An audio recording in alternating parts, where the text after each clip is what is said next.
Yeah, so I believe that we're in a post-marriage society. I think that pre-marriage coming about 6,000 years ago with religion, I think it came as just control mechanism for men. The Bible and everything that is Hang on, real quick. I'm sorry to cut in, but Sergio, is it possible you're using the wrong mic? It sounds like maybe you're talking through a computer mic instead of through your regular microphone. Let me double check. I thought that we had checked that, but I guess not.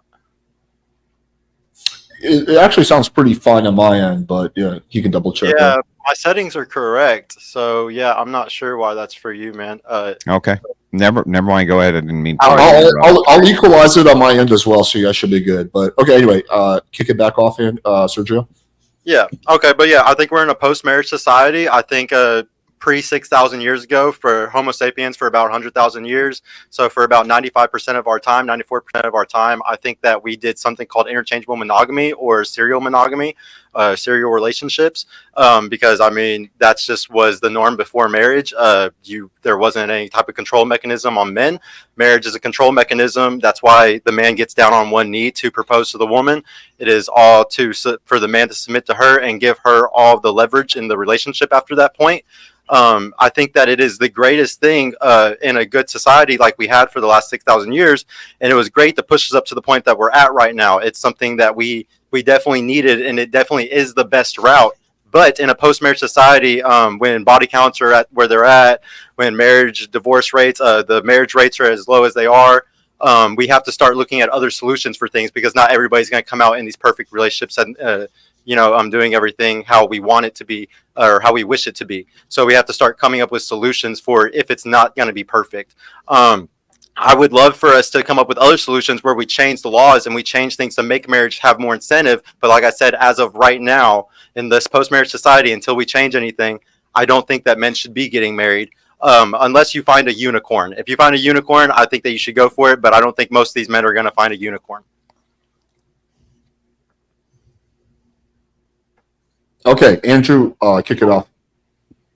Okay, well, first and foremost, to Mella Fort out in my chat, happy birthday. Longtime Crucible member, just wanted to throw that out with some of my opening time because this won't take very long. I don't actually understand what the argument is. I think that he's saying that the argument is that men are controlled by marriage. My argument back is that men actually control society, so we can control the outcomes for marriage too if we so collectively choose. That would be my first argument. But kind of moving forward from that, try to understand that you still have all sorts of stats that you need to contend with. So I haven't heard him bring up religion at all, which is insane. If you look at the stats for the religious who get married, it's far different from the stats of the secularists who get married, and it seems to favor religious men to get married. Their health and happiness is far better. They make more money. They're more stable. And by the way, he also hasn't brought up the most pivotal point, which is what about children? We do need to have children in this society, I assume. And so if we do need to have children in this society, doesn't he want them to come from homes where there's a mommy and a daddy and they're married? Knowing what the stats are for unmarried couples is worse than for married couples. And the chances that you can walk out the door are much higher as well. So I just kind of want to get right into this and see what his options are for these things as a society-wide prescription. Yeah, good point. Definitely good points. So the thing is, I come from a divorced family. My parents divorced when I was around 6. My parents remarried pretty quickly after. Because of that, there was a hyper competition between my two fathers. My stepfather and my father hated each other, and it caused my father to do whatever he could to sign me up for sports, get me into more competition, so he could spend more than just his every other weekend with me. So he could be coach for the teams and do more stuff with me. My So it stepfather sounds like divorce was really bad then, and it So sounds no, like it so would have I'm been giving optimal you. if your parents stayed together. Well, if you would let me finish, then you'd understand. What I'm trying to explain is that my stepfather also taught me hunting, taught me how to drive race cars, taught me a whole different skill set. So I was able to have 2 different skill sets from 2 different fathers that were both 6-figure men and killed it in life in every aspect. And I had 2 mothers that were actually pretty excellent mothers too. So because of that, I actually got it as a cheat code. Now, There are people who have it the horrible way whenever a divorce happens. The thing is we know that bad things happen to So in people, society. I Like, don't care. so we need to find the Listen, best stop. solutions to these things. We need to find the best I solutions to these don't things. care about your anecdotes. I care about the argument. Are you proposing that all people should have two moms and two dads? No, perfect. No, good point. So who do you give advice to? What age of men do you give advice to, Andrew? I don't give advice to men. You don't give advice to men? You don't No. give Tradcon prescriptions for anything? You don't think that I give society-wide for political religion? prescription. I give society-wide political prescriptions to things, but I don't do advice giving. I'm not one of these red pill PUA teachers who writes some kind of fucking program and tries to sell it online. I'm a political commentator and a political pundit and a political debater. Right now, you're talking about a political issue, which is the political issue of marriage. And if you want a prescription for that issue, I want to actually hear what the prescription is, because you're saying that men shouldn't get married at all, which seems insane to me. And I haven't heard a single argument out of you for how you would even accomplish this as a prescription, one. And two, all you do is kind of give me anecdotes. So you start off with an anecdote of my two dads and my two moms. It's like, well, that's great. Because there's nuance, and even if we were giving prescriptions to the wide variety, this is what I'm talking about for in general. Because in general, the marriage rate is low. In general, the divorce rates are high. In general, 80% of women initiate divorce. Yeah, those are all is statements. Yeah. So what's your ought statement? What ought to happen? Yeah, so I had a child outside of wedlock, and I don't think it's a bad thing. I don't think it was a horrible thing. I'm still raising her perfectly. I have 50-50 with my the mother of my daughter. The thing is, we have all these negative connotations towards these things, and we think that all this stuff is so bad. I'm a broken man from a broken family, but trauma builds men and it destroys women. So I don't understand why it's a bad thing for men to choose a certain route. Wait, this is I don't even think you realize how stupid what you're saying is. You're saying that because trauma builds up men, shouldn't all men then have to go through a divorced family because it's going to build them up like it did for you? No, I'm saying that there's a high percentage chance that that's naturally going to happen to a man. So we need to focus on the solutions and not crying about it, because it's feminine to cry and complain about it. It's a high percentage chance. To complain about it. If you come up with a solution for it, that's masculine. Yeah, if it's a high percentage chance that this is going to happen, don't you want to go out of your way to have prescriptions so that it doesn't happen, rather than going out of your way to have prescriptions for what you consider an inevitable will happen? Religion is the best prescription, but in a post-marriage society, when people aren't religious and women are sleeping around and we don't all go to church and we're not all perfect, then you have to think of other solutions. You have to figure out, well, if it's not going to go that way, what is the best way to do it that way? There's never been a time where people have been perfect or that society has been perfect. You think, for instance, that when people are getting married during wartime, that's perfect, or when people are getting married during times of famine, that's perfect? That's insane. Andrew, you're trying to tell me the internet age, the last 10, 15 years, hasn't drastically changed the world? You're living in a bubble. What are you talking about? What does that have to do with anything I just said? What I'm saying is that because it has drastically changed in the last 10, 15 years, it takes drastic changes in the sexual marketplace. We're in a post-marriage society. It's not the best for anybody to be getting married. It's not the best for the man. You just got done saying that it was the best thing in the world for the religious to get married. Now when everybody's sleeping around, when it's a hedonistic world where everybody's sleeping around, everybody is hurt. Do you disagree with me that? Yeah, but why wouldn't the prescription? That doesn't make any sense. So why wouldn't the prescription instead be to move towards policies, prescriptions for society where people were less hedonistic, rather than just say, this is the way it's got to be, fellas? I guess we're just going to have to knuckle. Well, I guess we're just going to have to knuckle under and deal with the fact that society sucks. I'm the only person in this space that talks about solutions. I'm the only one who actually teaches guys how to go get on the board of cities, of their city and their local government. What do you mean? I push for this more than anybody. There's not one person in the What are you pushing for? Guys into politics, so then we can actually change things. Get pushing them into started. Getting their career started by hang on. Let's back up. Which is more than anybody else is saying to do. Calm down. Let's back up for a second. Let's back up. Okay. What I'm talking about when it comes to a prescription, you're saying to me, Andrew, society sucks right now for men. I don't disagree, right? Things are unfair for men. I don't disagree. We're moving into a post-marriage world. I don't even disagree with that. It does seem like we're moving more and more in the West towards a post-marriage world. However, if you're talking about prescriptions to these things, don't you want to move it so that we're not in a post-marriage world, so that we do live in a world where men and women can have dynamics again, where men and women can get married again, and where the divorce rates are much lower? Here's an idea for such a prescription, for instance. no fault divorce. No fault divorce has drastically increased divorce rates because it gives an incentive for women to get divorced. That would be a good prescription, for instance, to get rid of no fault divorce so that we had less divorces for these more optimal outcomes you're talking about. All you're talking about is just, hey, everybody, accept it and take it and put up with it. Good luck with, hang on. Let me finish. I'm almost done, and I'll pass it over. Your only prescription is good luck. Welcome to the new world. Here's your 2 dads and 2 moms. So that's just one thing you heard. But the thing is, 2 things can be right at the same time, Andrew. I can push men into politics to change things while at the same time finding solutions for the shit that we're in right now. That's the problem. Is so everybody complains and doesn't actually do action behind. Give me those solutions. Those are what I care about. Like I said, if we live in a post-marriage society and say a guy wants to have a child, there are women out here that you're that guy that will still have your child even if you're not married. There are women out here that will still love you and still want to be with you for the rest of their life without marriage. There just depends how good of a man that you are. And it's a society like today when guys kill themselves or off themselves at 9 times the rate of after marriage, after a divorce, that's a big deal. Men need to protect themselves. Not every man is going to be able to make it through those types of things. But wait a second. Because of that, we need to find new solutions. Like, why? I don't know why you don't understand this. I can agree with those stats and even say that that's true.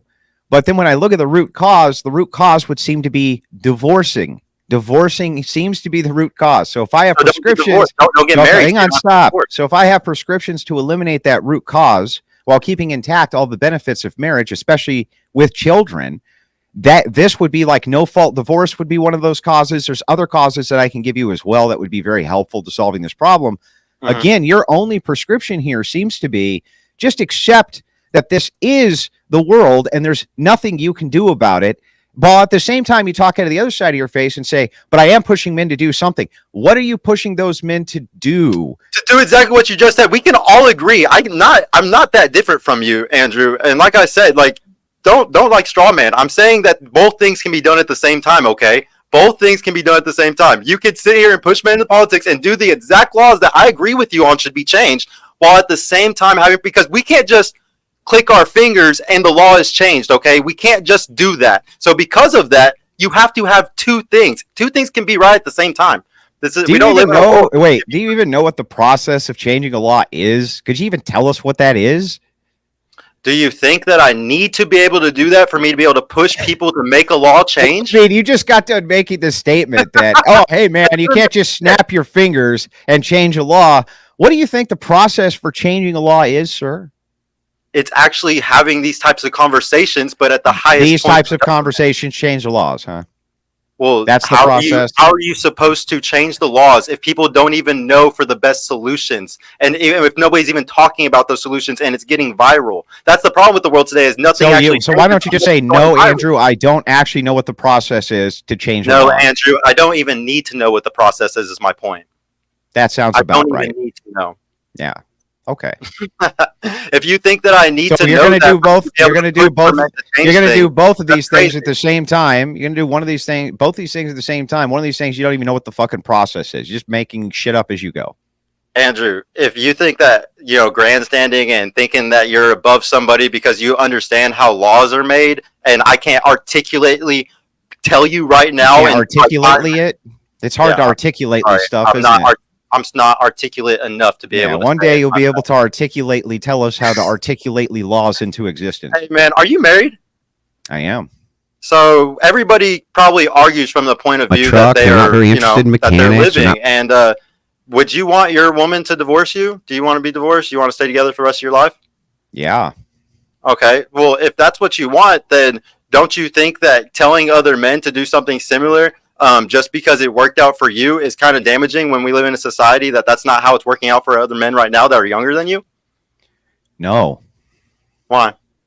Because I want the best prescription for everybody. And when I look at all of the stats and all of the numbers, I see that the gains that men get when they're in these happy marriages, especially if they're religious, are overwhelmingly beneficial, not just to them, because I'm not a hedonist, but to who? I have said this multiple times, the children. You do want to have children in your future society, correct? You actually want to have kids in that society? Yeah. And there's a lot of people having don't you kids without think marriage. and don't you think it would have been optimal in your situation, even though I understand you had the child outside of wedlock? I'm not judging you for this, but I am saying that if you could go back and have the same child, all things equal, same kid, no distinction at all, but with a woman who you really loved and cared about, it was just you and her and the child, wouldn't that be your preference? Of course, but in a Well, imperfect then world, you just have conceded to the debate, have sir. have Sir, you just solutions in conceded the imperfect world. debate. No, You I just did. conceded. You did. No, I've told you at the very beginning of the stream that I agree with all religious prescriptions. I actually teach on my show religious prescriptions. You can't believe in religious prescriptions and then preach hedonism, lunatic. What you don't understand is that two things can be right at the same time. This is what's so hard for you to understand. I don't know if your brain can't comprehend that you can do one thing while doing another thing at the same time. You can say what is best while also saying that in this society, there's these other options that you can take because you're not going to be perfect. Or if you fuck up, this is what you can do. Because the bottom line is guys aren't living in the same world that we lived in 20, 30 years ago. And we're trying to do the same Disney fairy tale. So you know what I want to do? Work. I want to collectivize men so that we can begin to change laws so that we can move back towards a world where relationships function and marriage functions so we can have all the benefits for us, for the marriages, and the most importantly, all those benefits for the children, which, as you conceded 5 seconds ago, if you could go back and have your child with a woman who you loved and you stay together with that woman forever, you would prefer. Why wouldn't we be moving all of our energies towards that world instead of towards a world where we can all be a bunch of hedonist pieces of shit who are just fucking everybody, playing house and being assholes, and at the same time somehow trying to produce these wonderful religious outcomes for people? Don't you understand how stupid that sounds, man? Do you understand how stupid it is when... Wait, here, I got to ask you this. So a girl that goes to church and she has a 20, 30 body count, but she's a born-again virgin, do you want a guy to marry her? Do you want a guy that's, that has a 2 body count to marry a woman like that? Do I want a guy who has a 2 body count to marry a woman who has screwed 30 guys? I mean, yeah, largely, but she's a born-again virgin, though. She's a good Christian woman so now. Largely, stop. I'm going to answer your question. Largely, this would be up to the guy. And within this hypothetical, let's assume all things are equal and we can say this. I'll use the exact same hypothetical back. Assume that you had a woman who had a 30 body count, but was a born-again Christian, told you that she was going to live the rest of her life for you and do everything in her power to make you happy, and that she understood that she made these mistakes. Or you had a woman who had a 20 body count, but had none of those fucking values whatsoever. Which one would you take the risk in marrying?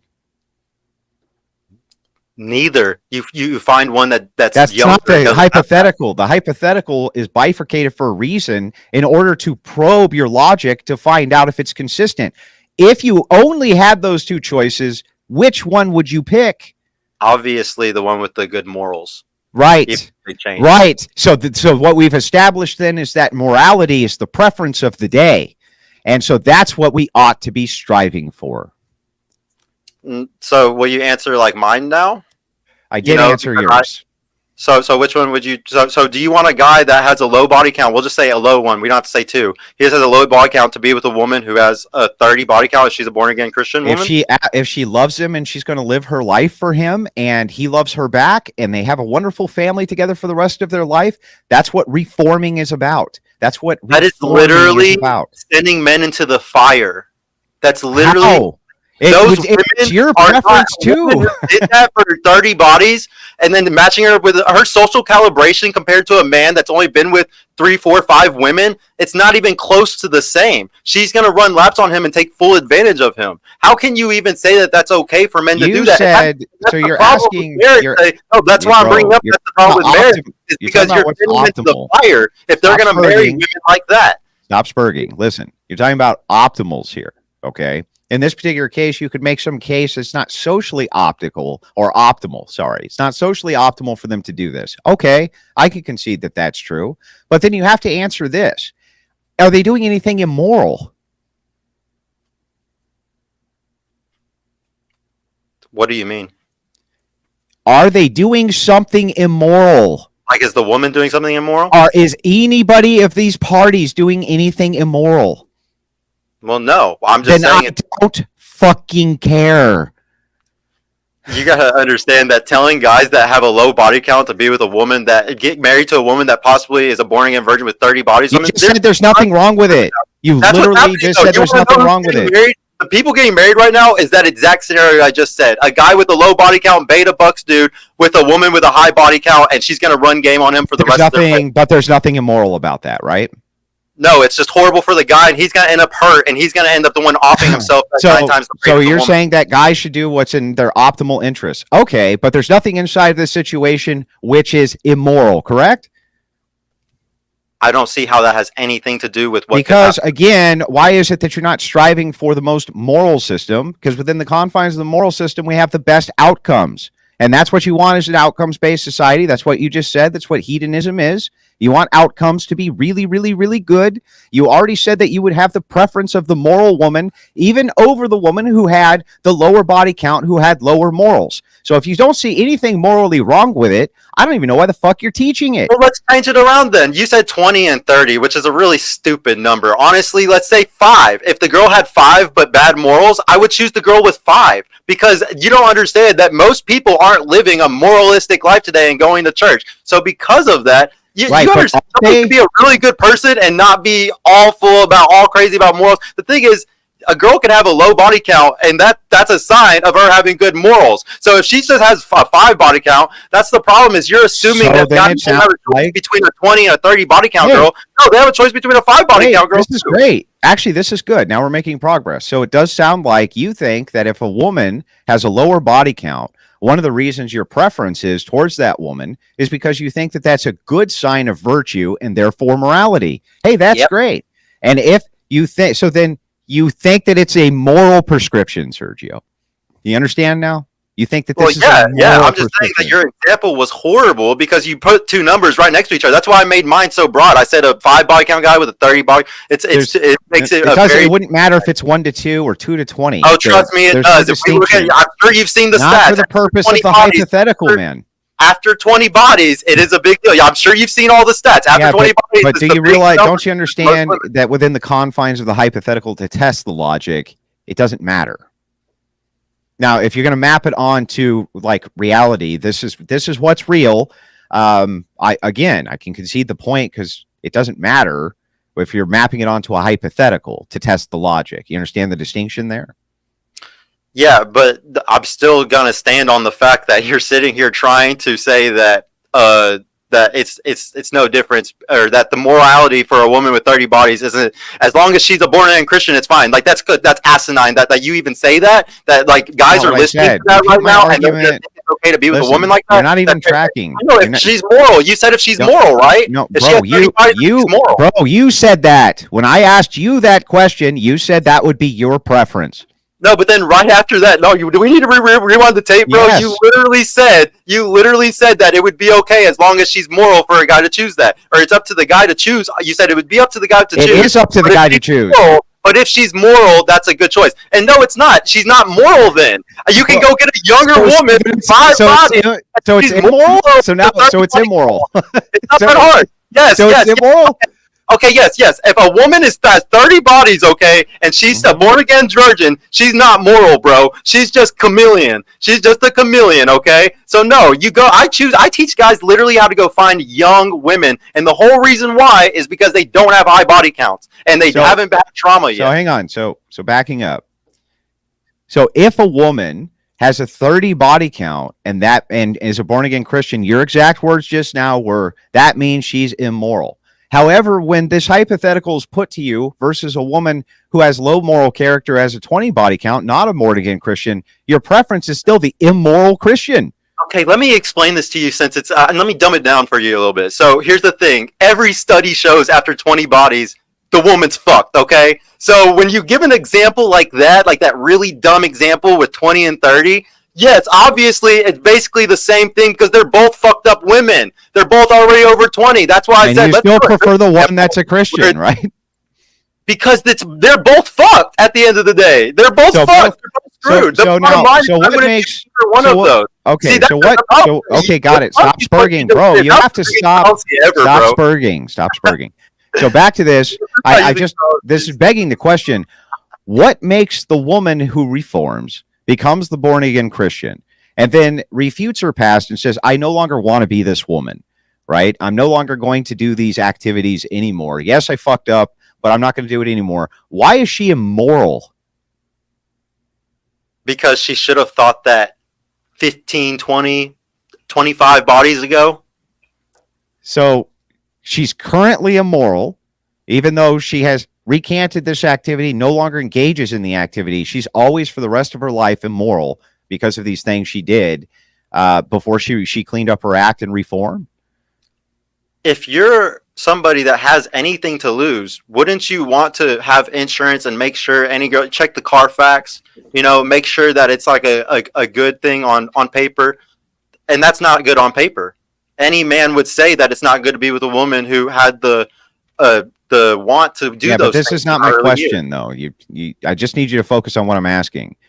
Why is it that you think this woman is immoral? Morality, as a reference point, they've shrugged off all of this behavior, no longer engage in it.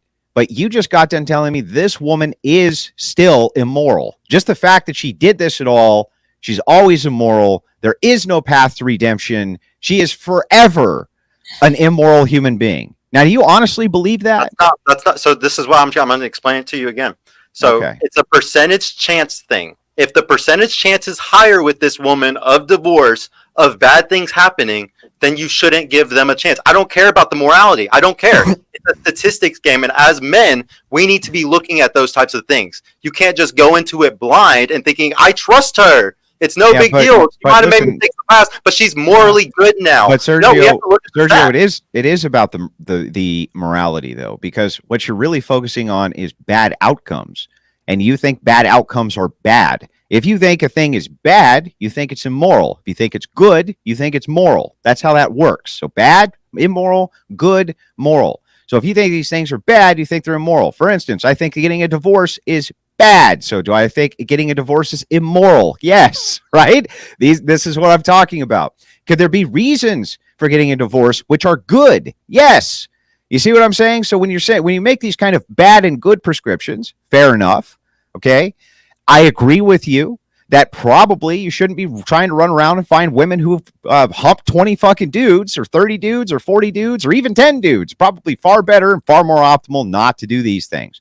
However, to try to make this kind of bold claim that a woman who reforms, stops those activities, and then wants to devote her life to a man is somehow immoral, that's insane to me. You say I don't care about the morality, but what we're talking about is morality. When you say thing good, you're saying thing moral. Yeah. Well, the thing is like I said, men need to protect themselves more now than ever. 9 times the rate of offing themselves. Just when you look at anything, it shows any of the stats, the divorce stats, anything. You're just NPCing, man. You're just looping and NPCing. We've been over this. I've conceded this is true. But this has nothing to do with the current status of the debate, which is we're talking about why it's moral or immoral. So it really is not immoral for a man to marry a woman who has reformed, shrugged off her past, and no longer engaged in that activity. It's not an immoral thing, is it? You misspoke, and that was incorrect. I'm not going to sit there and debate over the morality of a whore marrying a dude that she has way more social calibration over and way more advantage over in every aspect of a relationship because of her experience. So it's immoral for those two people to get married? No, it's not immoral. It's unsafe. That's it. Then what? I'm not going to sit here and debate you over morality. What you're doing is quibbling. So all you want to do is you want to say there's stat. Well, the stats favor this.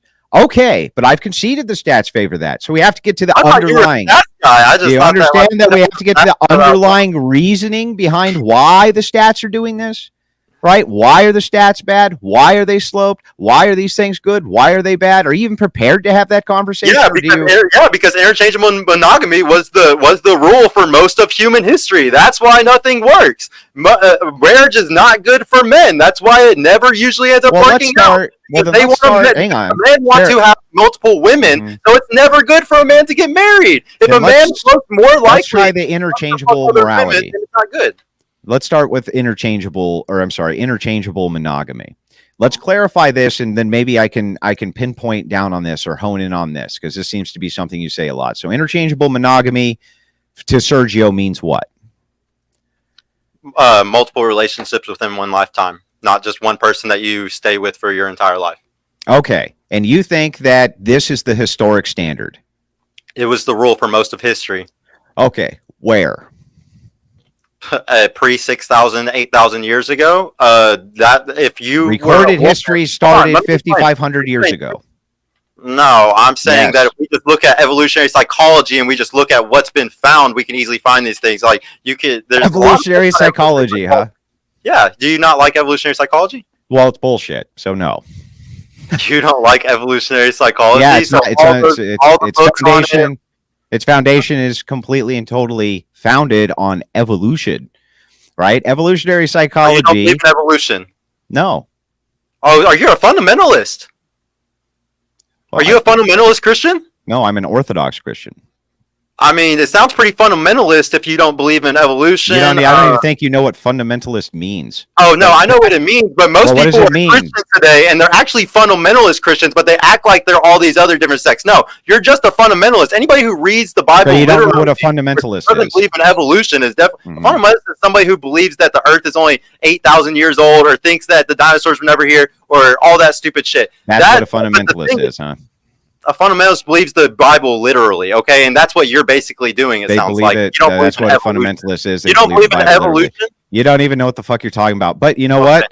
I'm still going to grant your worldview just for the sake of argument, and ask you again: where do you think these things were going on with interchangeable monogamy or multiple partners, where monogamy was not the order of the day, post universal morality, which we've had for 3,000 years? Yeah, so Homo sapiens go back about 100,000 years. So I would say from 100,000 years ago to about 6,000 and 5,000 years ago, whenever the Torah and everything was pushing everybody into getting married. Yeah, before that, I would say for the most part, it was a lot of interchangeable monogamy. And it was because, like, say your wife or you had, like, a girl or whatever, and, like, y'all had a baby, and then the husband goes and gets stomped by a woolly mammoth. Yes, she's going to have to go to another man after that to possibly survive. So, yes, interchangeable monogamy was a thing for most of our history because a guy could die from anything. People died from all types of shit. Even with monogamy, that would be the same thing. So you've always been permitted to remarry after your husband died. Yeah, that would still be interchangeable monogamy. You're still going to another relationship after the first one. So try to understand this, Sergio, because you're leaving this part out, and perhaps you can evolutionarily psychologize it for me. So if we move back to 2,000 years to universal morality, universal ethics, what we find is something very interesting, which is that if we go back 3,000-4,000 years and we look at the records, we find that most men were not able to actually procreate because women have always been the gatekeepers. So what ended up happening was high status men were able to hoard a lot of women unto themselves. You agree that that's true, right? Yes. This was the order of the day for a long time.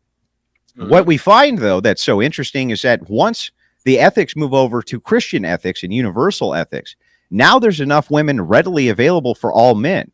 When that happens, crime goes way down, society stabilizes, happiness indexes go through the roof, inventiveness goes through the roof, family quality goes through the roof, because now suddenly there's enough women for every man.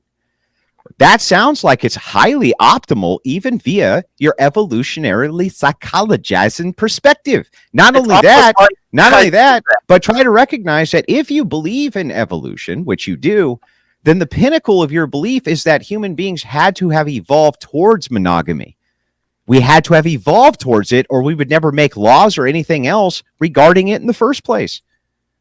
Andrew, were you listening when I first started my first statement where I said that I agree that everything that was happening from religion and through monogamy and marriage, that it was all a good thing? I know that that's what brought us to this point. I know it's the best thing. I'm saying what is. Yeah, but we evolved towards it. Okay? Yeah, but you have to also concede the second part of the argument. We must have evolved towards monogamy, or we would not have monogamy. You're right, but we can evolve right back with the internet turning us into animals. You can evolve back? Yes, because the internet has made us. You think the internet makes us smarter people? We have access to more information than ever. And you think that it made us smarter, or do you think it made us dumber with access to more information than ever? Well, Yeah. But before you jump the goalpost, I answer your question. But I just want to ask you, you think that we're evolving back? I think that we are going to take a step back, not evolving back. We can't evolve Okay. backwards. We live in an emergent So universe if we always evolve going so that forward. our nature moved towards monogamy via evolutionary psychology, and we know, looking at the past trends, that when every man is able to have access to women, society is healthy, happier, children are healthier and happier. Why wouldn't you try to be moving towards that as opposed to anything else? Wouldn't that be your highest priority? It's almost as if we could do two things at one time, like I've said a dozen times this show Yeah, already. but you can't do two things at once if one conflicts with the value structures of the other, because one of them necessarily is going to be wrong. So it contradicts your modalism. You have like this bizarre modal model. It works like this, okay? You say, listen, right now, for the sake of society, because it's all fucked up, we should act like complete hedonist animal pieces of shit and as immoral as possible so that we can continue to push towards a moral society. Do you see how that sounds contradictory to everybody who hears it?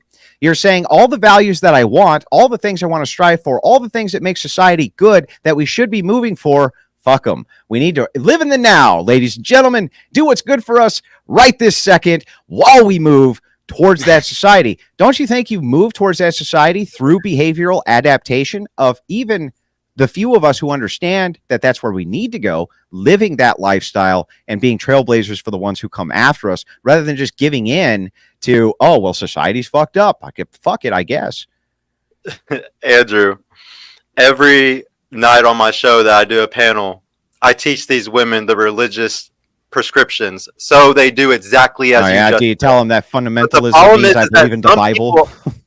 But the problem is that, but the problem is most people, though, don't live a perfect life, and they can go back to that. So I have to be able to also help them, even if they're imperfect, because not everybody's perfect or can be perfect. So because of that, you have to do both. It's really crazy that Christians live in this world where it's just, everybody could just always be perfect. Everybody needs to be over here, and if you're not virtue signaling and over here perfectly virtuous, then you're over here. And that's ridiculous. Do you also believe that heaven and hell is a place that you go after death? I don't think that, not hell, no. And do you think heaven is a place that you go after death? Yeah. Really? Some people, yeah. Really? So heaven isn't here on earth? Heaven isn't here on earth? No.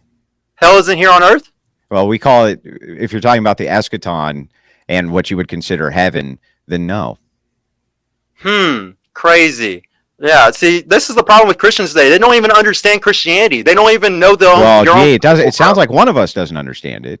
No, you don't even understand heaven and hell correctly. This is pretty bad. And I would say most Christians are in the same boat. I'll tell you what, if that's true, can you give me a single Bible passage that even references hell or heaven, even once? No, I don't have to. Can you give me a single Bible passage that says anything? No, I don't have to. No, you can't. These fucking Christians don't understand anything. You can't even give me a single quote from the Bible. The dumb Christians don't understand nothing, though. Andrew, give me one quote about it, then. Since you're the Christian, you should be able to give me 10, right? Unbelievable. Give me one on heaven. Unbelievable. I want to redirect. We're getting off topic in religion. Andrew can sum up his thoughts because I think Sergio made the comment last about him. But after that, let's redirect back to the initial topic, which is marriage. Yeah, okay. So just kind of me wrapping this up on this end. And by the way, wife, get me some coffee. Sergio, you should tell your wife to get you some coffee too. Yeah, my girl will gladly do it because I have a nice, young, beautiful girlfriend that I got after leaving my baby mother. You know, is she there with you now to get your coffee for you? I have a whole separate studio from my home because I'm able to afford stuff like that. I'm on multiple businesses, even though I'm a failure that came from a divorced family. You guys are both doing it wrong. What you got to do is train your dog to get you coffee. They will never leave you. That's really, I'm winning the game right now. I think that's fair. Train the dog. Yeah, I will definitely be building a studio at my house soon, and I will make sure my girl comes and brings me coffee right there in the studio just for you and your TradCons to see that you can still get women to do that for you, even after you do everything the horrible way. Yeah. Well, I mean, when you have a big, beautiful, nice home, you just build a fucking studio right there. It's no big deal. But anyway, but kind of back to the topic at hand. Yes, it was a cheap shot, but okay, you seem like you're a good sport, and it's all in good fun, right? So, no, I love you, Andrew. Andrew, I love you, honestly. Okay, I don't hate you at Oh, So bro. moving back into the topic here at hand, now that we've established there are moral principles that we do need to operate off of, don't you think that it's conflicting for you to be giving advice which are antithetical to your own morals? I understand telling men or messaging men, giving out like a signal, like a bat signal almost, saying, look, this is bad. This is bad. This is bad. It's bad that men have these high indexes of suicide rates. That's terrible. It's bad that you get fucked over in the divorce courts. That's awful. All these things are awful. But we still have to think about children, Sergio. And men do have duties. You agree that men have duties. And you also would agree that it's optimal for a man and a woman to be married when they do have these children. And that is a society that you want to live in. So shouldn't we be pushing for that more than anything else, man? Yeah, I really want people to do it that best way, man. I really do. I really do want people to do it that best way, but some people are fuck ups like me. So how do we get you on our side to advocate for that? How do we get you there, bro?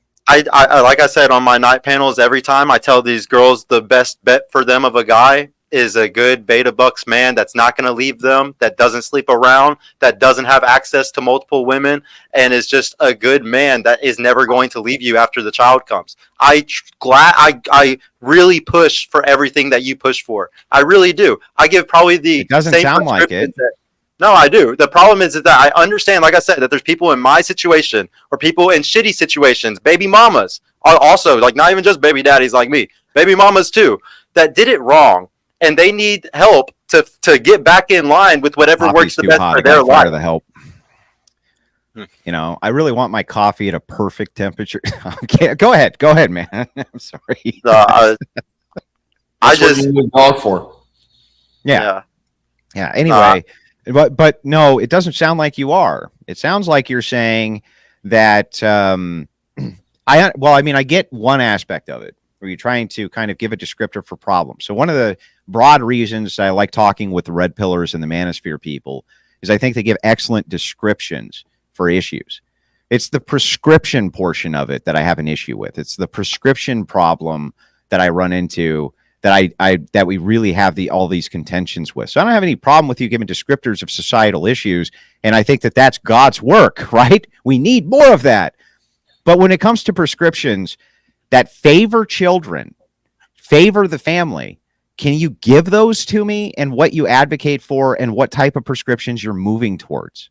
Yeah, so the number one point of my show is to teach women red pill truths so then they can become better too, because it's not good for just men to learn this shit. Women can learn these things too and become better also. The number one thing I teach them is to keep their legs closed. That's the number one thing, because if they don't sleep around, it forces men to become better. If women just stop tomorrow having sex with Chads and Tyrones have to get off their mom's couch and go become real men of society, okay? So I do push women to the best person that they should choose. Dr. David Budd talks about do you think it's immoral for women to have sex outside of marriage? I mean, the thing is, I just understand it happens. Is it immoral? I don't know if it's immoral. It's wrong. It's bad. If you said wrong and bad means immoral, then yes, I guess I consider it immoral. What would you say makes it immoral? Just that they'll have worse outcomes if they do? It's going to be harder in their future. The higher likelihood of having to go through trauma. Yeah. Okay, so it's going to be the outcome. What about men? Yeah, I definitely think sleeping around for men is bad as well. That's why I preach relationships. The whole point of my show being called Purple Pill Pod. No, I get it. Hang on. Before you go off on a tangent, plugging yourself again, we'll have plenty of time for that. But when you're talking about these relationship dynamics, then you agree with me that it's immoral to be having sex outside of marriage? I understand that the way society works, this is the problem today. A lot of people don't want to be understanding. I understand that society is messed up, and people, even like me, have made mistakes. And you can still come back from your mistakes. Negativity. Unless you're a woman who's had a 20 body Yes, trauma destroys women and it builds men. Trauma destroys women. This is why we've made guard women for all of history. Yeah, but here's the thing: if you made the claim like you did in your opening statement, which I have the note right here, you said that trauma builds men and builds men's character. You're saying that it does not do that for women. That trial does not do that for women. there's a higher. I mean, there's different types of trauma where we can talk about physical and crazy hardcore trauma, and then we can talk about a guy yelling at her all the time, or her father being just a mean person or Yeah, something. that's not my question though. I'm just asking, like, just direct yes or no. If you Physical believe that trauma, yes, it all destroys trauma. women. A woman that no, because just verbal abuse and things like that, I don't put that in the same category as physical abuse or grape. If a woman has been raped or she has gone through physical abuse, that is serious trauma for a woman, and it can destroy their life. In my opinion. But I mean, if a man gets raped, it can do the same thing. I agree with you. Yeah, so when you're talking about then the equalization of what you consider trauma, which is character building for men, wouldn't you say is equally true for women? No, because this is why. So a guy who goes through trauma, we've always been disposable throughout all of history. Women have always been the vulnerable sex, so we've protected them, and men have always been the disposable sex. So if a man goes through trauma, there's two routes he can go. He's either going to go the route where he becomes better and he learns from that trauma and he becomes the strongest man possible, or he goes down the route where he's a piece of shit and he's horrible and he becomes the worst man possible, an addict or whatever. And if he takes that route, we don't care about those men of society. They're disposable. There's a reason why the suicide rate is as high as it is. Nobody cares about those types of men at all. But I'm not understanding how this is tied. Disposable. Bro, I'm not understanding, though, how this is tied into your trauma argument of if men go through trauma, it builds character. But if women go through the same types of trauma, it doesn't build their character. Because a woman going through the same type of physical abuse like a guy would go through, she's going to be way more. Women are emotional. Can you agree with me that men are logical and women are emotional? I think that, yeah, for the most part, I would tend to agree, yeah. So when women go through trauma, they take it more in an emotional way, and it's a lot more damaging because of them being an emotional creature. If a guy is logical, it doesn't hit him the same way. So then women, generally speaking, cannot deal with trauma as well as a man can deal with trauma? That is my belief. Okay, so you think then that men are their characters built up by this trauma, whereas women are destroyed by similar types of trauma, which I'll even concede that this is true. Okay, I just wanted to make sure I got your worldview correct. Now, moving past that, this begs the question, then shouldn't you value women in a different way? And if you value them in a different way, isn't it a male's duty then to make sure that they're not going through that kind of trauma?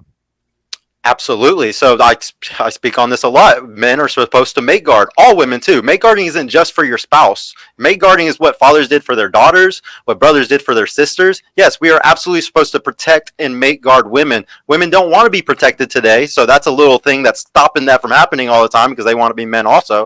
But otherwise, no, I completely agree that we have to protect women. And the best way to do that is, I agree with you, getting married and doing all those things. Once again, we're in a post-marriage society, and that's just not happening. So if that's true, so then listen, here's how we'll just tie this up. So if that's true, and it's our job to protect women, and we have a duty to do it, you are assessing that all of the power dynamics in society should move towards a patriarchal structure as the default. There's no way around that. After all, men can go through this type of trauma and women can't. Women must be protected by men because women cannot protect themselves, right? So if that's true, then overall, the analysis from you must be that men are going to be the architects and arbiters of change, right? We have to be the arbiters of change and the architects of change. Absolutely, brother. So if this is true, and we have to be the arbiters and architects of change, then why wouldn't we change the society in such a way as to modify the behaviors that we want to see, rather than giving into the society and allowing ourselves to become the same hedonists that you're currently preaching against? Because two things can be true at the same time. Oh man, you just walked really yourself through the logic and still failed at the end of it. No, it's just very simple. It's just that I can preach to these women to stop sleeping around, and at the same time, I can understand as a male that it is my best strategy to not do certain. And here's the thing: I want to get married. I truly do want to get married. Then you don't have a duty. Don't you understand? Then you can't say I have a duty. I have a duty to protect women, and I have a duty to change the society into what I want, but I'm going to shirk off this duty for my own personal hedonism. You either have the duty or you don't have the duty. How am I doing it for my own personal hedonism? Explain. You think currently that these relationship dynamics are not optimal between men and women? You want to see these things change for the best values for men in general. I would agree with that. You want to see men have the best outcomes. I would agree with that too. The way that you're not going to see them having the best outcomes is if you see the allowance of this type of promiscuous behavior from women, the type of women who are not getting married, who are incentivized to get divorced, all of these are kind of contrary to the outcomes that you're talking about. However, men can collectivize according to you and your logic and mine, which you just agreed with, and we can actually put a stop to these kinds of organizations on the underlying, so we don't even have to deal with the surface problems anymore. In other words, we can make legislation to get rid of no-fault divorce. We can push men into positions of power where the patriarchy can actually make these types of radical sweeping changes you want to see in society in order to limit this kind of behavior. Why wouldn't you put all of your focus on that instead of saying, I want to have my cake and eat it too? I want to guard myself and take no risk, even while at the same time, I believe that I have a duty to protect women.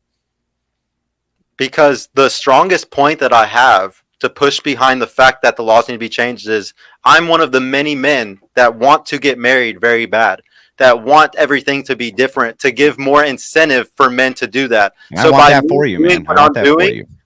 So by me doing that, and I'm telling you, there's nobody else out here, especially in the red pill space. And by the way, the red pill space hates me because I preach relationships. They hate me for it, okay? So well, you guys all hate each other. Yeah, like yeah. all you fuckers hate each other. I don't know.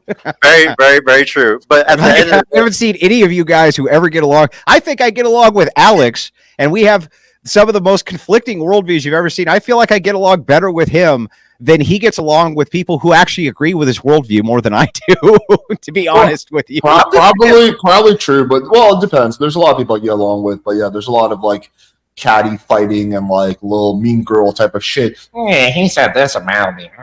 But yeah. It's a bunch of cliques, man. It's because Rolo is a giant clique and everybody tries to get on the Rolo train, and it just causes everybody to suck on the teat of Rolo. And that's the problem with the red pill space. Like they all read evolutionary psychology just based off of what Rolo said evolutionary psychology is. When you go read the Evo Psych books yourself, you'll get a whole different picture of it. It's not even close. I'm dropping a video tomorrow where I'm going to be going through about a dozen studies that they talk about all this stuff, and most of the Rolo, red pill, black pill talking points are complete trash. They're based on half truths and outright lies. Well, look, I'm glad about some of these things that I hear out of your mouth. I'm glad to hear that you're trying to tell women to be less promiscuous. They'll have better outcomes if they aren't. I agree with that. I think it's totally true.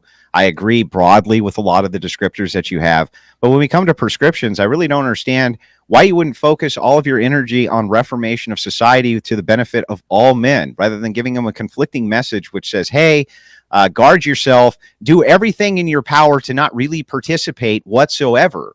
That just makes no sense to me. You want the same prescriptions that I want here.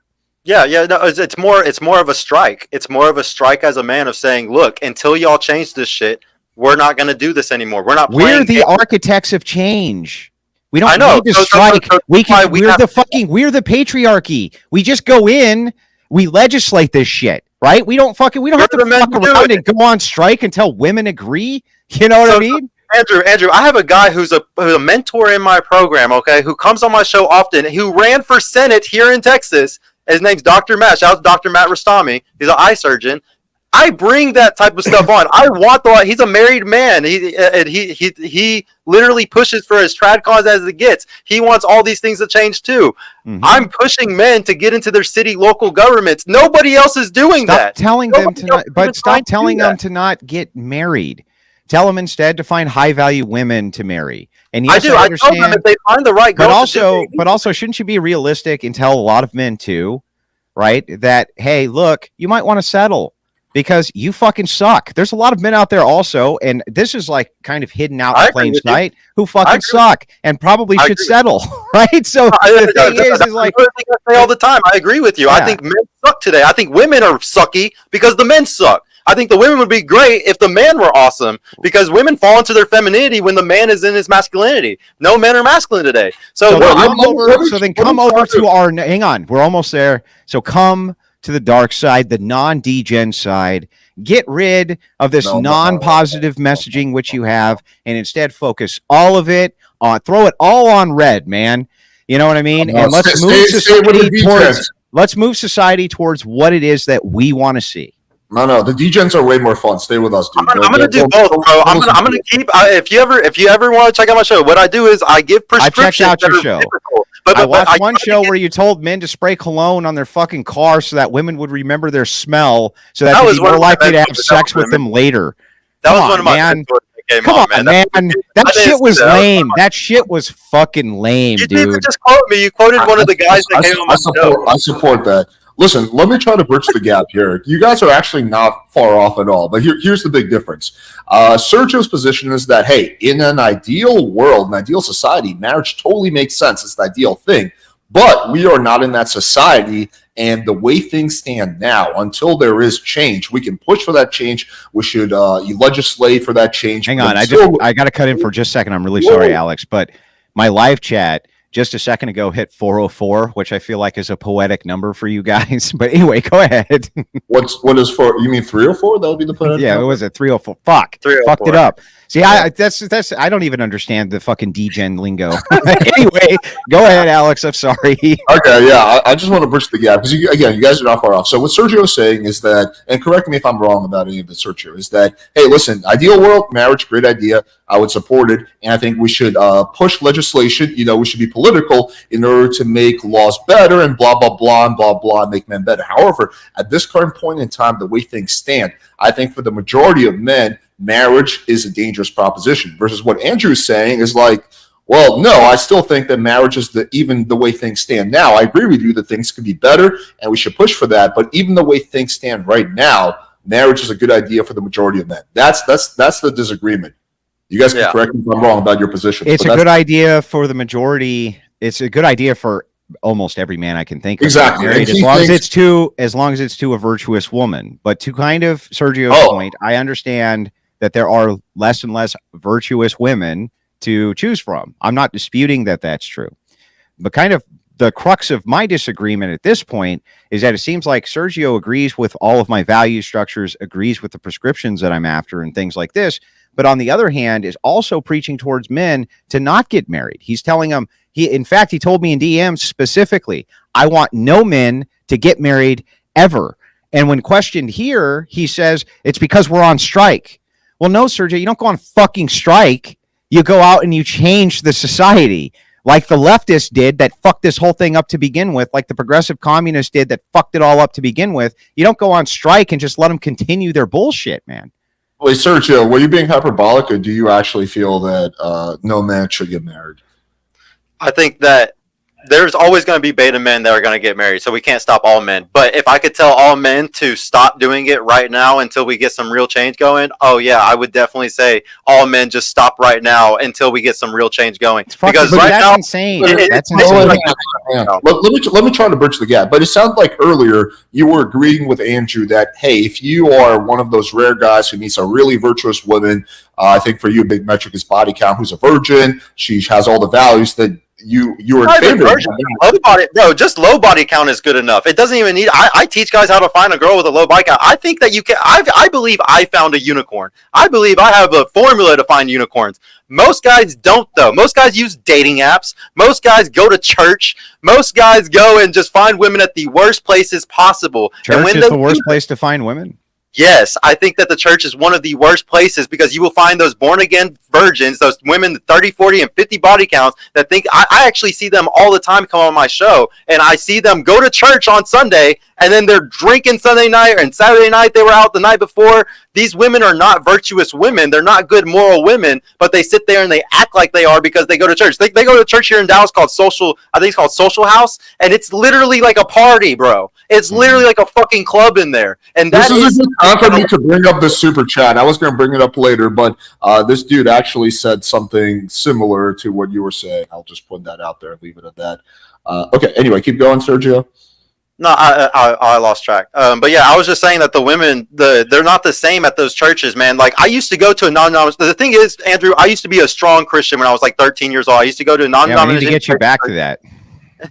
I want to go back to church. I want to go help the church become more patriarchal. I do agree. The thing is, I'm a very based ass Sergio here. Sergio. Yeah, DJ, don't listen to him. Yeah, no, don't listen. The devil on your shoulder needs to go away. Okay. The angel needs to go away. Don't listen to the angel. Yes. Okay. So I could at some of these points again. I can make some concessions here for you, Sergio. I do think that especially Protestant churches. have become, and like the chatter says, chatter makes a good point. This is everywhere, right? Feminism has infiltrated all churches everywhere. Finding virtuous women is tough, but if you do find a virtuous woman, you do realize we have to procreate, right? And if you're giving men advice to procreate outside of marriage, you're necessarily advocating for bad outcomes. I don't want them to do it. Mine was an accident. I didn't plan to have my daughter. How are we going to sustain humanity, bro? If nobody gets married and has kids, how are you going to sustain humanity, Sergio? I'm really scared of that right now. That's my biggest fear in society, is that we're not having kids. So I would love for us to change the laws, but if you're a guy that happens but you're advocating this now, like I'm in, I will help you out and get through that. Do you understand that you have you have a really bad position here? So you're saying, I don't want any men to get married whatsoever, leading to a worse outcome for a child. Yet at the same time, you say we have to have the next generation of children. Right, so you're setting the next generation of children up necessarily to have bad outcomes. Don't you understand how that's? Don't you understand that's bad? Yeah, I got a question though. Okay, I made a mistake. I got a girl knocked up. Okay, this was our first date. I didn't know her that well. It's very stupid, very big mistake, right? Everybody would say worst way that you could ever do it, right? I tried to make it work. I stayed with her for a year. I was not in love. I did not want to have sex. I did not want to do certain things. I rather had sex with other girls. I did not want to be with this woman for the rest of my life. Was it better for me to take my the mother of my daughter serious and wife her and stay with her and then do what a lot of Christian men do, which is cheat, use porn, use hookers? Or do I tell her the truth? Whereas, hey, I don't fully love you. I don't really enjoy having sex all the time with you. I think it would be better for us to break up, and you can find a man that truly loves you and truly wants to be with you and only have sex with you, and then I can go find a girl that I truly want to be with more. What is better? What is better? Us to stay together? Wait. Don't want to be with each other? Hang on, I just got to ask. Did you guys have plans to get married? No, that's why I'm asking. If an accident happens, what is somebody supposed to do who has a bad situation like well, me? First of all, come on. It's not an accident. You didn't accidentally fuck the chick, okay? That was not an accident. Let's not shirk off our responsibility. You didn't trip, fall, and slip into her vagina, bro. Well, that happens sometimes. Can we acknowledge that you didn't? So there's this thing called kink play, bro, where like people like to ejaculate into things and then buy a plan B the next day because it's just like, oh yeah, let's take the risk. Yeah, it's fun. Yeah, and that was not your situation, right? That was not your situation. You didn't accidentally. What is my situation? I bought the plan B and it didn't work. Like God had better plans for me. God said you need to have this child, and I had a child. Plan B did not work. Are you sure? It did not work. So wait a second. Yeah, so that's why I like to say is, maybe I like to make the joke of, no, she probably spent the money on an eighth and hot Cheetos, but no, I saw her take it. Okay, so like shit does happen. Stop. So backing up. Wait a second. You had sex with a chick, okay, and your big-brained plan was to give her plan B the next day because it makes you come better to know that because it's kinkier. I'm trying to explain to you how hedonistic this world is today, bro. So guys like me that like hedonistic, you are. Yes. You based your entire ideology on the fact that you're into some kind of kink play with Plan B, and now you tell all men that they shouldn't get married. You don't think that's a little bit fucking insane? No, I'm just saying that I'm just saying that when bad things happen and they don't go the way that you planned them. Look, I've done this. A lot of guys, okay, who sleep around and have a lot of girls, I'm going to be honest with you, bro. Sometimes they ejaculate in the women and then just buy a plan B after. Yeah, so they probably shouldn't do that then. That's I agree not a with good you. idea. I 1,000% agree with you. But what I'm saying is that when those bad things happen, somebody needs to be able to help those people when those things happen. Yeah, so I agree with that too. Usually that would be religion, church, family units, for places like this. Not all the time. Sometimes those things don't have the best prescriptions. I agree. Listen, again, I can even agree with that. But optimally, those would be the support mechanisms that you would turn to. I definitely wouldn't be turning to a support system that said, well, hey, look, bro, I understand because I'm also into kink play and I tried this plan B bullshit one time because it made me come harder and it didn't fucking work. I wouldn't go to that guy for advice. I can tell you that. Yeah, I'm just explaining to you how I was that guy, bro. Like I lived in my city and I was that guy that did a lot of stupid shit. Yeah, that's but listen, man, like as we're looking at, you shouldn't make a societal prescription that every man shouldn't get married, even to virtuous women, in order to teach them a lesson because you're in Plan B kink play mode. That's just fucking nuts, dude. There's a lot of women, though, that get pregnant through the same exact method that I just said, or something similar to that, to a guy that they never met. It comes inside of them. Yes, they get pregnant the same way every time. It's crazy, isn't it? It's almost like we know how to prevent this 100% of the time, isn't it? Yeah, you come on their face. I get it. It's fucking ridiculous. It's so ridiculous, man. When these bad things happen, what's crazy is that, like, in the Christian world, though, when this type of shit happens, it's just like, oh, you're horrible. You should have never done that. Now you just need to stop having sex and not do anything bad. But it's just like, dude, some people are already down your fucking lesson. Like, what do you need to do to learn your fucking lesson, man? What do you mean? I have a great. How dare those Christians? Well, wait. How dare those Christians? From these how things. dare those Christians say to you, "Well, that was fucking stupid." You know, you probably shouldn't be out fucking a bunch of chicks, or you might knock another one up. And you're like, "Damn those Christians and their stupid bullshit, telling us not to do all this stuff that ruined our lives." You don't understand. I really want to be the next Future. I really want to be the next Nick Cannon, and the only way I'm going to get that by just leaning into that shit, bro. I gotta just lean into it. You gotta take your foot, I think, off the gas pedal a little bit here, man, and maybe reevaluate your priorities slightly. So, as you're looking at this, try to understand you can't walk around with a performative contradiction like, I want the best outcomes for children, but men shouldn't get married, because that's going to lead to the worst outcome for children. We're going to have children. We need them in society. Okay. So maybe we can just take a more mild approach. Let's try this. Okay. Just instead of saying no men should get married ever, say that men should get married to virtuous women. Virtuous women. Can we just agree on that? And then I'll call the debate good. We'll call it good.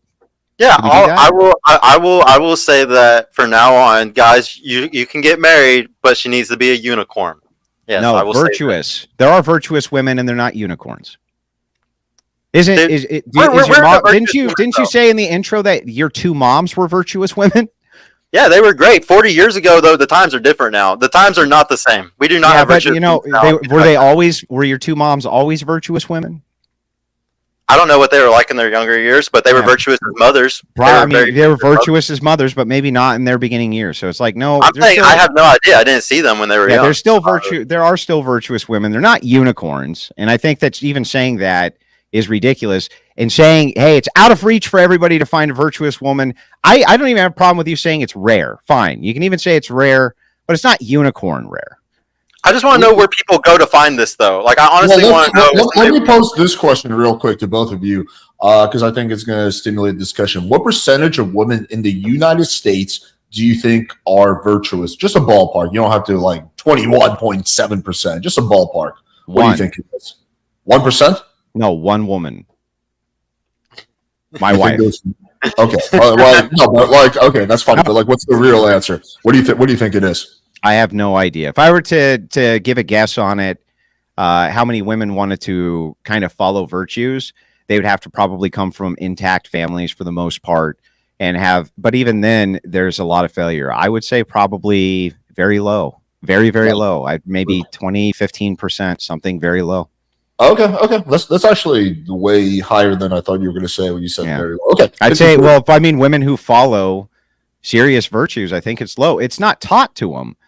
And there's no real expectation. There's no expectation for women to be virtuous, but there is still some societal expectation for men to be virtuous. In other words, I can't, even though you and I have completely different worldviews, Alex, no man would find it appropriate for me to stab you in the back, right? For me to do some fucked up shit to you. They'd say that's not virtuous. Whether they're a degen or they're a Christian, they'd both agree that that's bad.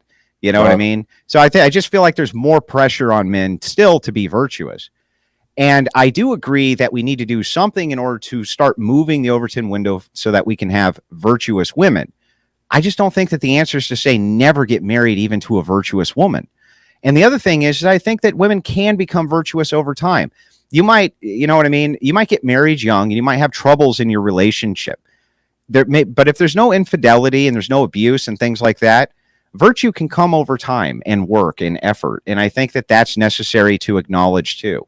Is society fucked up? Yes, it's fucked up. I agree with you guys on all those descriptors. But when it comes to prescription, I want men to be taking action at the political level and beyond in order to move men towards that process of I let's don't start with think no Sergio- fault divorce, and let's start with getting rid of these things, and let's not give a counter message that men getting married is bad, even if it's to a virtuous woman, because we need to stand in solidarity to make these bitches behave. They're not going to behave. There's too many simps, too many fucking coomers, too many pieces of shit. You have to literally collectivize and begin to legislate against porn, and legislate against no-fault divorce, and legislate against these things. That's what has to happen. There's no other choice.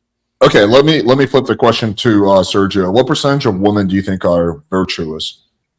Depends what we're defining as virtuous, but if it's like low body count, like not sleeping around, like then I think it's probably more to it than that, right? Like being yeah, well, I honest. mean, all the other things, but one of the big ones today, like I would say the big problem that a lot of guys are bothered by is the body count thing, because that means that she has no, like, she doesn't really, she doesn't have pride in herself, like, she doesn't respect herself. So I think maybe she has low self esteem. So a lot of guys, I think, are going to attach to that. And if that's the case, I think 5%. I think 5% of women are actually virtuous, and like the society is really pushing down the throat of 95% of women that you can sleep around, you can do all this stuff, and you'll be fine. If we don't care about body count, I agree with him. That Look, that's true. He's right. He's right about a lot of what he just said. I don't think that we find any disagreement there. In fact, I'm willing to call it good without beating him up about the head and shoulders any more than I already have, with just this one little tiny modification that he made, which is to say, if there are virtuous women, yes, of course, many should get married to them, and we do need to have children. You know, like that is an imperative, that we do need to do that. Well, what I'm worried about is the fact that guys make way less money now. Women are out earning men in major cities, in some major cities. That's You know, they changing. graduate at 60. Listen, that's changing. That's changing. Okay, well, but graduating from college, though, 60-40. Yeah, but that's good, because men are getting Well, into Sergio, trades. what you said is not true. I actually just literally, I'm going to release this video in a few days, a history interview where I went up to couples, asked them who makes more money. 95% of the time, the guy was making more money. Yeah, so what's happened I is... would agree that is the truth, but what I'm saying is that's why guys aren't getting into relationships, and that's why guys aren't getting married today, is because they're financially insecure. A lot of men cannot think about marriage or making families and stuff when they're financially not doing good. Yeah, but Sergio, listen. Women have always done better in academics than men. Always. Yeah, throughout history. They've always done better academically than men have. They've always done better in college. They've always done better in public school because the rules favor them. So they've always done better in those categories. However, this kind of pay gap that you were seeing is closing very quickly with trades. Men are getting into trades, which is great. That's fantastic, because a good tradesman can make more money than a medical doctor if they have the right trade. And you are seeing that gap close very, very quickly. So even if women walk away with more education, first of all, they're not even walking away with more education. They're walking away with a useless fucking degree. Men are walking away being educated in a trade, and that trade requires as much education, if not more, over time to become highly skilled at it. So no, the gap is beginning to close. But not only that, we should incentivize that even more. We should incentivize men to get into trades even more. So kind of as I'm looking at this whole holistic picture, I think that overall you have probably a pretty good message if you could mix some morals in with it and stop being such a fucking hedonist, man. And fucking chicks and handing them plan B and hoping it works itself out, right? Like, stop that shit. I support that. But yeah, I mean, just real quick, I'll say this. Like, we interviewed like at least several dozen couples. Over 90% of the time, the guy made more money than the girl. It was also, remember, you're in Miami though, bro. Like if I talk to girls here in my city, a lot of my home girls, because I'm friends with a lot of girls that are bottle girls, stuff like that. A lot of them are doing better than their boyfriends. They got really, really nice, sexy boyfriends, and they are, you know, the ones that make most of the money in their relationship. So I think it depends really what city you're going to, the type of people that you're talking to. It depends if they want the frame in the relationship or not. I don't know. That's a really hard one. Yeah, I mean, I don't know. I've never done this in another city, so I guess I don't know. All right, let's do a quick closing statement. Then I wrote down several questions for both of you, and then let's do a open panel. So, let's go. We'll go like 2-minute closing statement, 2-3 minute. I think since Sergio, you went first, then it makes more sense for Andrew to go first. I believe that's generally how they do it. So give your closing statement, then Sergio will give his, and then we'll get into the next part of the show. So first, Alex, as always, thank you very much for having me on your channel. I really Anytime. appreciate it. And to all of Alex's audience, even if you hate my guts, thank you for suffering through another one of my debates. I appreciate that very much. Over to my opponent, Sergio. You deserved every bit of the ass kicking you got tonight because essentially what you're saying is cognitive dissonance, and you need to really address this point. But I think that just even with that one shift, it'll maybe take you down the road of looking towards more viable solutions than just telling fucking skanks to stop spreading their legs all over town. I really do. So I would kind of focus on that, and then kind of the descriptors I don't see any problem with, but start focusing on the prescriptors. What are we going to do about this shit? Because the hour is late and time is limited. And you only have X amount of time between generations. And I'd like to see, even though the Zoomers are going to be all fucked up, as we know, maybe hopefully the generation after them won't be. And this is due to an installation of values. And we're going to have to at least start legislating some kind of values, or we're not going to have any fucking values. So that's kind of my closing. And to my debate opponent, thank you so much for coming out tonight as well and having this conversation. I appreciate it. Sergio, you're up. No, thank you, Alex, bro. I really love the opportunity to get to come on here, bro. I really appreciate it a lot. Andrew, great opponent, bro. I love all your videos, honestly. I look up to you a lot. I think that you're a killer out there, and I've actually used some of your talking points because I think that they are so powerful. So, no, I really appreciate just having this debate with you, bro. It was great. I need to get better at all these things, so I'm happy that I even had this opportunity at the end of the day. The big thing that I want to say is, I want everybody to understand, if you've ever watched my show before, I give biblical prescriptions very, very, very often, especially when it comes to marriage and relationships, because there is nothing better than the prescriptions that are in Ephesians or in Corinthians. There's nothing that tops them sometimes. So yeah, I really do like to stick by those prescriptions. I'm going to continue to do that. For men though, yes, I might change up a little bit. I'm going to tell guys that they need to be good and not cheat on their girls and be good men in their relationships, like I do in my current relationship. I don't believe in me going and sleeping around or spinning plates or having side chicks or anything like that. So I'm going to continue, doing good relationships, because I believe that's what we need. I mean, if marriage is really hard for us right now, we need to at least be in fucking relationships, the way I see it, because we don't come together and at least team up. We're definitely not going to save enough money or buy homes or do any things that we really need to do if we're stuck single, like the powers that be want us to be. The powers that be really want y'all to be single, because that's how they're going to profit the most. So yes, I just want everybody to come together. I want everybody that's Andrew's age or older. Andrew, how old are you real quick? 39. 39. I want anybody in that generation, Gen X or boomers. I just hope they get their head that out. Would be a millennial, by the way. Oh, you're a millennial? That's I'm dope. a So you're like millennial. me. Oh, well, I didn't know that would make you a millennial. But for Gen X and boomers, or just people that are older, I'm 32, so just older than me. Honestly, I'm really disappointed. The world is the way it is because the oldest generation of men didn't fucking do anything. They let all this fucking shit happen. They just sat around and wanted to profit and pillage off of the younger women and younger men and make money off all this hedonistic shit. So fuck all the older guys. I'm pretty ageist sometimes because I think that we wouldn't even be in this situation if it wasn't for that. But no, I really hope all the older men, stand up and start doing stuff like Andrew and actually trying to push for things to change. Because if we don't have older men that actually try to do anything like this, we're definitely not going to move the needle. We're definitely not going to change any laws. We're definitely not going to have any change in the fucking at all. So yeah, I would just, that's all I have to say. I really appreciate you though, Andrew. You're a great you're like an awesome person to go against. Andrew's like, how the fuck did I become an older man? Yeah, well, I would like to get one clip just for my channel, if you don't mind. Nothing big, but from both of you. Can you say happy birthday, Melaforta? What? Melaforta. Happy birthday, Melaforta. Happy birthday, Melaforta. Appreciate that.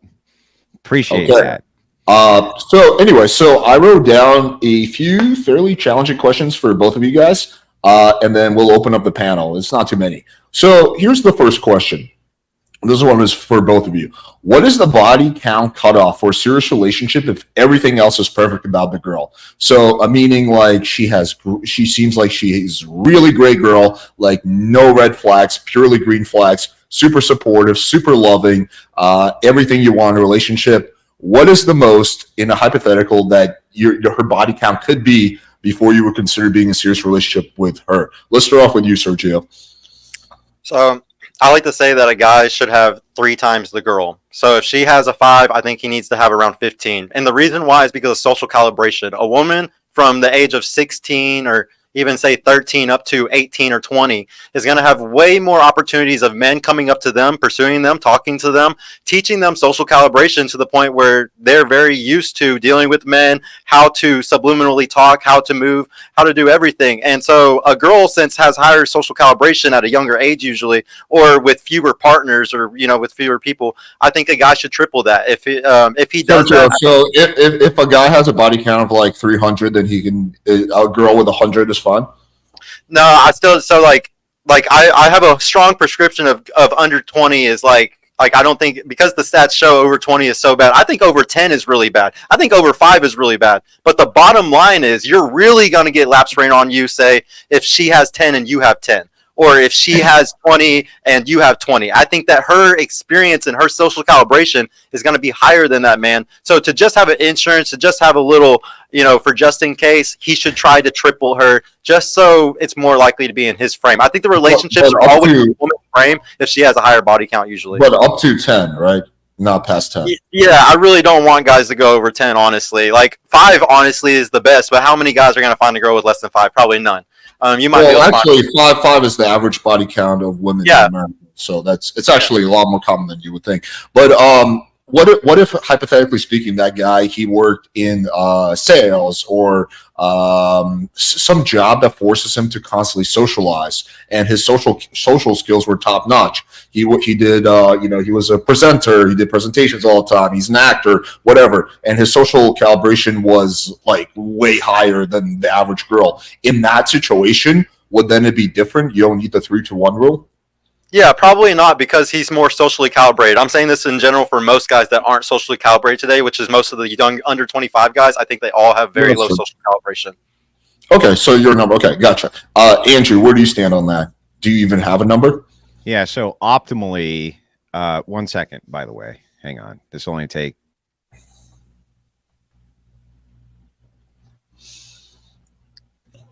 Andrew's on Pornhub. Oh, he's getting his coffee, bro. Yeah, I was looking at some Plan B kinks over on Pornhub. No, I'm kidding. Yeah. Anyway, so the question of body count is complicated. I'll agree with that. Optimally, I think that the correct body count for men and women is 0 for marriage. That's what I would advocate for. But Andrew, we're talking about like a hard cutoff. I know. I'm gonna talk about both. Okay, so let me qualify it with this. Okay. Once the sanctity, though, of this is broken, once the virginity is boom or bust for either the man or the woman, that virtue of chastity is essentially gone at that point. From there, none of us are perfect. People are going to fuck up. Kids have to, like, we all know that this shit does happen. Okay, but I would still look more importantly for women who are virtuous, who have stopped doing the skanking around, slutting around, things like this. So I understand that there is an intuition from men, myself included, that if you have a lot of sex with a lot of different men, you're not very valuable, and most men don't want you, and you would have to adjust your expectations accordingly. So I guess the more I thought about it since the last time I was asked this question, for my own personal preference, like what would be the limit of body count before I would never get married to a woman ever again, I think it would be 5. Okay. I think that would be my limit for marriage would be 5. Now, again, this is completely preferential and just intuitive. I have no data to back this up whatsoever. Okay. It's just preference point. So but I am not saying though that women who have a higher body count than that, or men who do, can no longer be virtuous, because that's insane to me. I'm just saying from my perspective. Okay, yeah, that's fair. I mean, 5 is the average body count of a woman in America, so you're basically like your answer's totally fine. Okay, so here's the follow-up question I have for both of you. So when it comes to the you don't want a girl with a high body count because she's more likely to divorce you. It's always the Institute for Family Studies study that's quoted, which shows that women who have a higher body count are more likely to get divorced, right? That's the study that everyone is operating off. Whether lower happiness also is the other one. No, well, there's multiple studies. that Well, should live. that's typically the main one that people talk about. So, do you think when it comes to body count and risk of divorce, it's a correlation or causation? Meaning that a girl who has a body count of 30, she's more likely to have other traits that make her more likely to divorce the guy, or is it the fact that literally, like, getting 30 dicks in a girl somehow changes her brain chemistry and she becomes more willing to divorce the guy or changes her personality? So that's the question I have for both of you.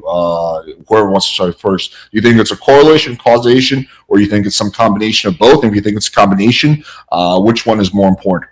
Yeah, so environment and genes are going to play a part in everything for everybody. So if you come from, a lot of this has to do with upbringing, initial upbringing and environment, I think. So if you come from broken homes, things like this, you can see the correlate there between promiscuous behavior and non-promiscuous behavior, or what you would call body count, just from the roots of where you come from. The more fucked up your home life is, the more likely you are to engage in high-risk behavior, male or female. So I would say that the environmental factor is massive in this instance. However, if you're coming from a well-to-do, highly religious home who has good roots, Andrew, you might misunderstand the question, or I think you're misunderstanding the question. I understand that, like a lot, like whether a girl is to have a high body count, that can be environmental and genetic, right? But that's not what I'm asking. I'm asking the link between divorce, like the chance of the woman divorcing you, and her body count. Do you think that is purely correlative, or do you think that there's actually a causation thing here? Like when a girl goes out and fucks a bunch of dudes, that makes her more inclined just through that action to divorce her future husband. Well, it's both. That's my point, is that it's both. Is that it's environmental and genetic. So there could be genetic indicators which would move a woman towards that type of thought process the more men she sleeps with, whereas other women could have genetic indicators where they would not. They could have what you would call like a very promiscuous lifestyle, give it all up and not give a shit about it.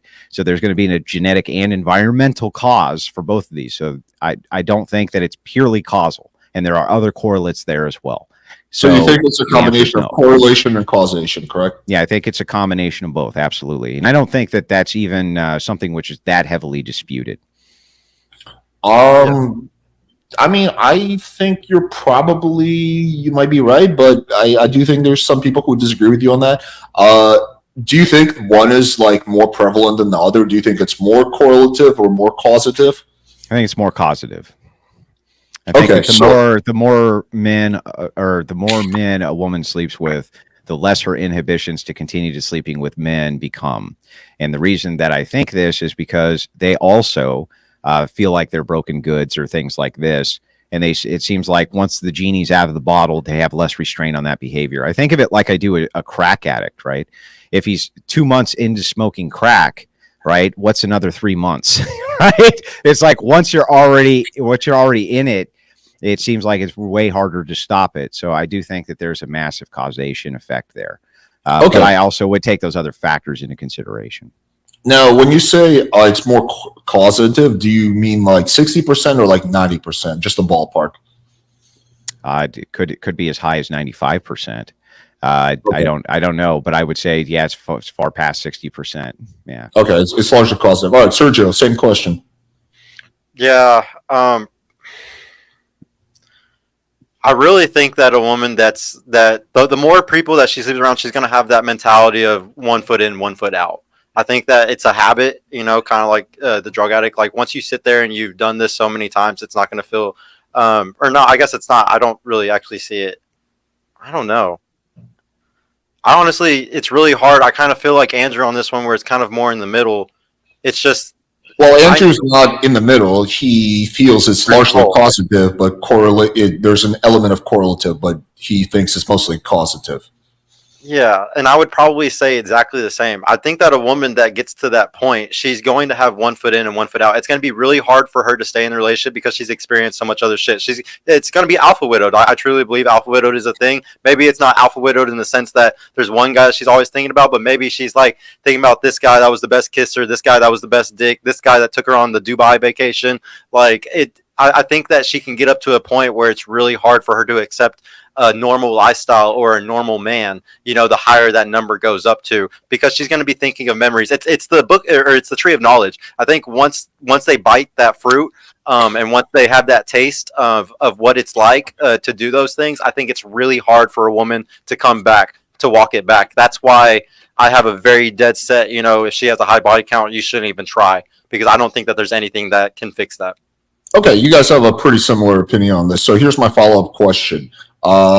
If it is causative or largely causative, as you guys say, why is there a dip after 2? So just for anyone who's not familiar with this, the way the chart looks is there's like 0, the risk of divorce is like 8%. Then we go to 1, it's like, I don't know, 14, 15%. And then when we go to 2, it jumps up to like 25, 27%. But here's something that really interesting happens. When we go through 3, 4, 5, it actually dips by like 5 or 6 percentage points and doesn't actually come back to where it is at 2 until you get to like 9 or 10 body count, which is very interesting. So I guess I actually remember this coming up previously. So I went and I took a look, and it turns out that that's an older study. That's old data. And if you look and adjust it new data, it almost is precisely along the lines of body count. And I'll send that over to you via text message right now. So yeah, if you can do that. Yeah. So there is an adjustment which has happened from there. So hang on. I do have a reference to this, but you got to give me a few minutes to pull it up here, Alex. Okay, that's fine. We can move on to the next thing. I have a question actually for Sergio, so this will give you time to pull that up. I would actually be really curious to see that if you have that. So, all right, Sergio. So, do you think it's immoral for a man to have like 30 sexual partners? I think it's not going to be healthy for him mentally. I think that men can still get messed up from sleeping with too many women. It'll get you in the habit of wanting to be that type of guy. But is it immoral? Is it immoral? We go back to what Andrew said, is immoral bad, bad is immoral, then yes, I think it is bad for you to sleep around too much. I think that we live in a world, though, where a lot of guys are going to run it up, like I've been saying a lot. It's going to happen anyways, so we have to find solutions around that. Well, bad, hang on, let's clarify. Bad is not immoral. So, like, for example, Andrew smokes cigarettes, but that's not immoral. That's suboptimal, and that's bad for his health. And you can make the argument it's, like, bad for his, like, family in a way, because he might be more prone to lung cancer, but there's nothing immoral, right? So we have to separate those. Immoral is acting in a way that is immoral, like causes harm to society, causes harm to someone, right? So are you saying that it's just bad for men to have 30 sexual partners, or it's actually moral? No, I just think it's just bad for him. I don't think it has anything to do with moral. Like, I really believe that a guy can be in a marriage. I'm not condoning this. I'm not saying it's the right thing to do, but I think that if a guy cheats in a marriage, as long as he's not having an affair, like he goes and gets his dick sucked or something stupid like that, or like a girl comes onto him and does that, I don't think that it should destroy the family unit. I don't think it should destroy the nuclear family, because I think men and women are completely different. I think when women cheat, it's way worse than when a man cheats, as long as he's not having an affair. I think it's really bad if he has an affair. Like if he sits there and he's giving a lot of resources. Speaking of smoking cigarettes, Andrew's like, you reminded me. No, That's true. But Sergio, but so I'm sorry, like I just want to. No, it's not immoral. I don't think it's immoral. I just think it's bad for him. Okay. I don't think a guy having a high body count or even cheating can be immoral unless he's having an affair. That is definitely immoral. You're screwing over your wife completely having an affair. And I think everyone here would agree with you on that. Obviously, it's immoral to cheat on your partner, but we're just talking purely about the body count. So you just think it's bad. It's not immoral. Then by that logic, is it immoral for a woman to have a 30 body count?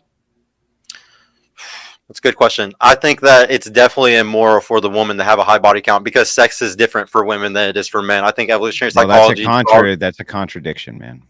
Well, I think it's pretty different.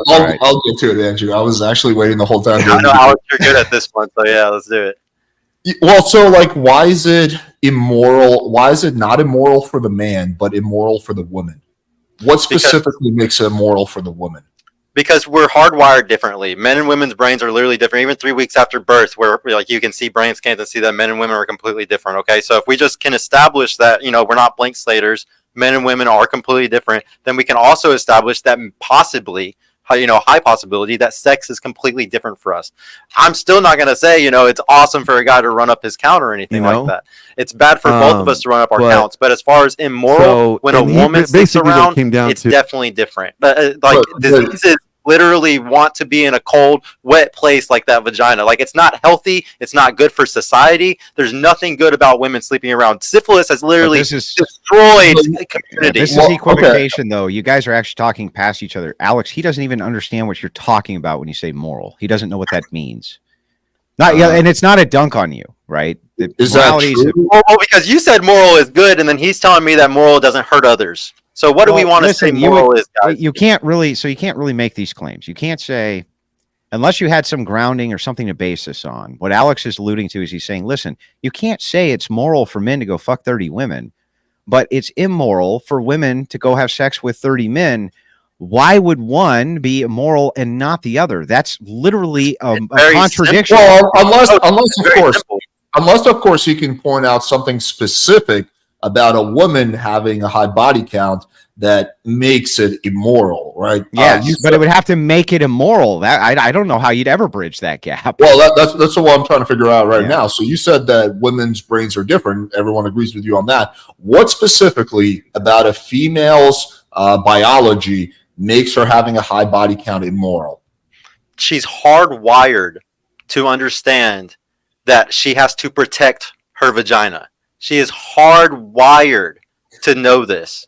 And men are hardwired to want quantity. Women want the best quality, men want quantity. It's always been that way throughout all of history. And the only thing that's tamed us over the last 6,000 years was religion. That's the only reason why we are tamed. Bro, let me make it super easy. I can make this way easier. Men only read it for a long time. Hang on. I can make this way easier for you, okay? You would agree with me that men are far more hardwired to murder than women, right? Of course, violence, yes. Right. Okay, so is it less moral then for a woman to kill a man or murder somebody than a man? It's not less moral, but is there more situations where she's not more? So it's not more or less immoral. So why, in that case? Well, no. Actually, I take that back. It could be because the thing is, if she's doing it to protect herself, because like if she stabs a guy who's beating the shit out of her, murder. The word murder means unjustified killing. So if a man if a man is unjustified in killing and a woman is unjustified in killing, they're both murderers. Is one more immoral or less immoral than the other? And I think the answer would be no, right? Yeah, no. Okay, so if that's true, how in the world could you just say, because the natures of them are different, which you're reasoning out here, you're saying the nature of men is that they murder more, and the nature of women is they murder less, but you hold both of these moral standards as equivalent, right? Yeah, but then when it comes to the sexual morality, you hold them as unequivalent, which makes no fucking sense. That's not how morality works. Actually, it makes perfect sense because it's called apples and oranges. They're two completely different fucking things. How can you compare murder to somebody sleeping around? Something that creates life, something that creates disease, it creates life, it does all types of other things. You're comparing that to somebody being murdered. That's apples and oranges. When people say apples and oranges, listen, when people say apples and oranges, you don't really understand what that reference is for. The reference of apples and oranges is to say that what do I compare an apple to in order to get you to understand what an apple is without an apple? I would say it's like an orange, right? That's an analogy. So when I'm using an analogy, nothing's ever going to map on equivalent to anything else ever. That's why it's an analogy. So when I'm sometimes using there's false equivalents. That's a false equivalent. That's it. You could say something is a false equivalence, but in this particular case, I'm not saying that they're equivalent. I'm saying that the analogy for the moral standard is equivalent. Let me give you a different analogy that might make more sense. Do you think it's immoral for people to be overweight? No. But we are hardwired as humans to be healthy and want to not be fat, right? Like we're not. We're hardwired to be animals. We're monkeys, and we can get addicted to anything. We are not hardwired to be healthy at all. Is it best if we can get addicted to anything, then that woman is just getting addicted to casual sex. So why is it immoral?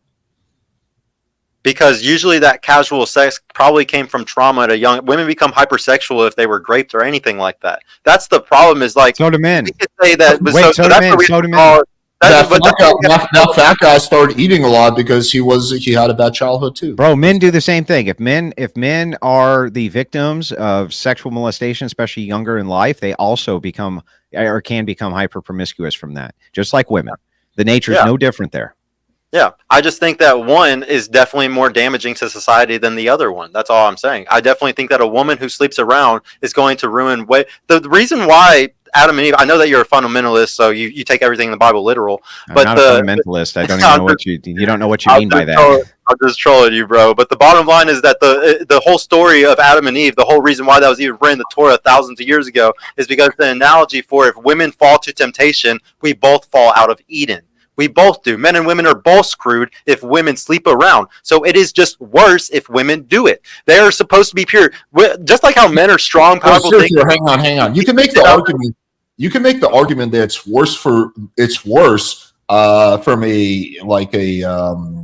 effect perspective if women have more casual sex, but that doesn't mean that it would be immoral, right? It's not good for society that like fucking 60% of our country is fat.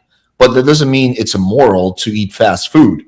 I feel like I think we might be talking past each other, like Andrew said. But if you're saying that you're not talking, you've just caught somebody in cognitive dissonance, Alex, and this is what it looks like.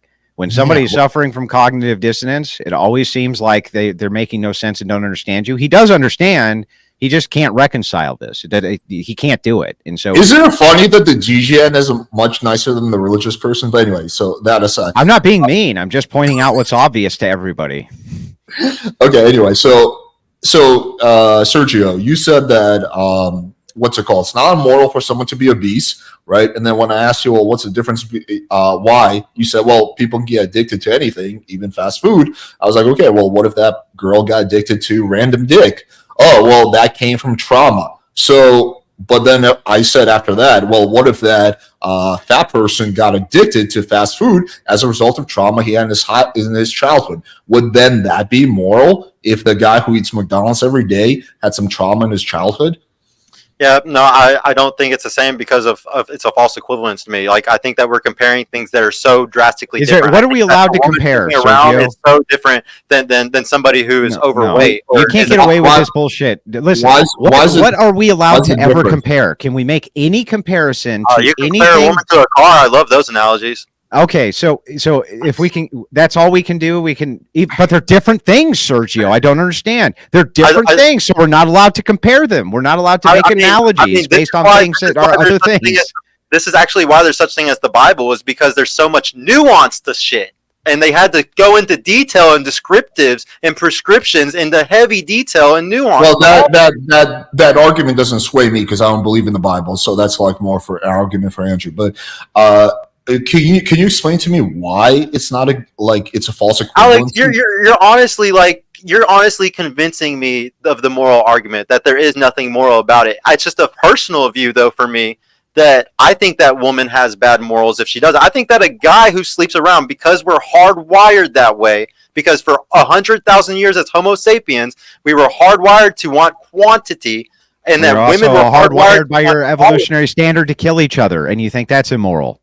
Yes. Don't you understand? Like it's a silly argument. You can't just say because the nature of a thing is that you do the thing, but you don't have to do the thing, then that means you must do the thing. That's insane. It makes no sense. I'm just saying what is, like what is, like how the world is. That's all I'm saying.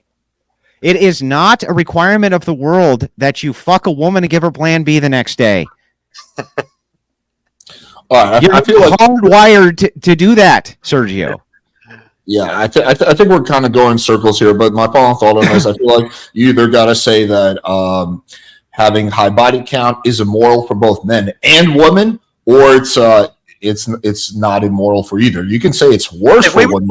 If men and women were blank slates, I would 1,000% agree with you. But we're not blank slates. Men and women are completely different. We're hardwired completely different. Everyone understands that men and women are different. So because of that, that's why But what specifically about a woman being different makes it immoral. The one thing you said is that she's hardwired not to sleep around. Even if I grant you that, right? If we go off what Andrew said, like people are hardwired to do all kinds of things that they do, but then you wouldn't say that's immoral. Like you wouldn't say someone who murders someone because they're prone to rage is moral because they had that hardwiring. You wouldn't say that someone who got addicted to, fast food is immoral because, he's hardwired to do that. So it seems like the hardwiring doesn't actually mean anything. Well, actually, I don't think we're hardwired to just kill people. I actually believe in don't get me wrong, there's a percentage chance of you being born a sociopath or a psychopath. Yeah, but for you're the just most part, hardwired. You're not doing anything immoral. Most people are altruistic, though. Most of society has gotten to the point that we're at because of altruism. Well, this is actually a good point. So we If don't you're just kill born, everybody. if you're born a person with borderline personality disorder, okay, and you don't have whatever this altruism is, are you doing anything immoral by killing somebody without justification? If you're born with a cluster B disorder, what? If you're born, If you're born without altruism, one of these outliers you're talking about, and you become some like psychopathic murderer, are you doing something immoral? Well, obviously, everybody in society, it's about what we all see it as, and we would all So say morals are just the collective of society. So then if this collective of society decides that men having a higher body count than women is immoral, then that would make it immoral, right, Sergio? yeah, and there's a lot of people who agree with me and would say that it is immoral for women to sleep around. Oh, I can't believe No. No. Andrew said something different. He didn't say what you responded No, to. I said if society decreed that men having a higher body count than women made them more immoral than women, you would now have to bite the bullet that they were more immoral because society said so. Okay, society loves men that sleep around. Society worships. We're not on the descriptive is. We're on the, by your logic, if society determines what is moral and what is not moral, then if society determines that women being sluts is moral and men, even having sex once is immoral, then that would mean that it is, right, Sergio? Yes, I go by what is. Yes, what society thinks, and society thinks we all judge people based off of these types of things. We think What if women society said that it's okay to have sex with dead bodies? Would you say that that's moral then? I guess we're kind of going into ethics at this point, aren't we? No, it's just a basic ass question. What if society said it's okay to dig up your Grammy and really give it to her? Is it okay then, Sergio? Can they run a whole train on your dead grandma, Sergio, because they all collectively said that they could? Is that moral, Sergio? Oh my god, this grandstanding is hilarious. Y'all don't even make any sense. Y'all aren't even answering this question, so answer it. Dude, it doesn't make any sense. It's such a false equivalence. It doesn't even make any sense. No, Sergio, let me try to explain this in a nicer way, and I will move on right after this. But the reason for the question, for the hypotheticals, is test your logic, and the best way to test your logic is with the extreme hypotheticals, because those are the ones that really drive the point across, right? So that's why he's asking that. So you made an earlier point that, hey, I go off. When it comes to like what's moral, I go off what society's standards are. And what Andrew's trying to prove is that, hey, that I don't think that's true, because if society decided on some really fucking crazy shit, you would not be in favor of that. Or maybe you would. I don't know. But that's the point he's trying to make. That's why so answer my question. If society wanted to dig up Grammy and run a train on her because they collectively decided that was the most moral thing to do, would you say that that was right or wrong? Or moral or immoral? Obviously, it's immoral, but the problem is that then society doesn't dictate morality. It's just silly. We're living in reality. Are we living in reality or some crazy ass world like y'all? Oh, you think that realities don't exist, where people are sacrificed to gods and their hearts are cut out on temples and shit like that? Because they existed, bro. And by the way, right this second, there are societies which act in immoral ways, which you would disagree with, even though they have collectively decided to do so. And exactly, it's about what the majority of people think. And I'm sorry that society says, most people in society think it's immoral. It can't be about what all people think. Otherwise, Grammy's going to have a really bad fucking time, right? The messenger, bro. I'm sorry that a lot of other people think the way that I just said, that it's immoral for a woman to sleep around but not a man. I'm sorry. Who cares if most people think that? That doesn't make it true. If by your standard, if those same people, hang on, Sergio, listen, my turn. If by those same standard, those same people said it's okay to dig up Grammy and run a train on her. You say that that's immoral, but they can make the determination on it whether or not other forms of sexual morality are immoral because you happen to agree with them or not. That's insane, bro.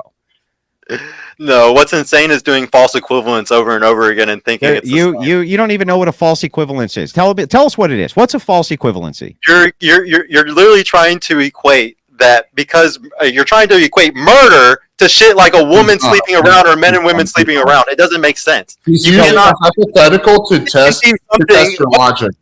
No, Sergio, he's not doing that. Like, trust me, I constantly argue with Andrew, and if he was doing that, I would definitely call it out. But that's not what he's doing. He's using a hypothetical to test your logic, right? That's what you do. But I'm not here to beat him up anymore on this, right? He's not prepared for that conversation, and that's fine. I'm fine with moving on from this. We're kind of beating grandma's dead corpse at this point. we can move on.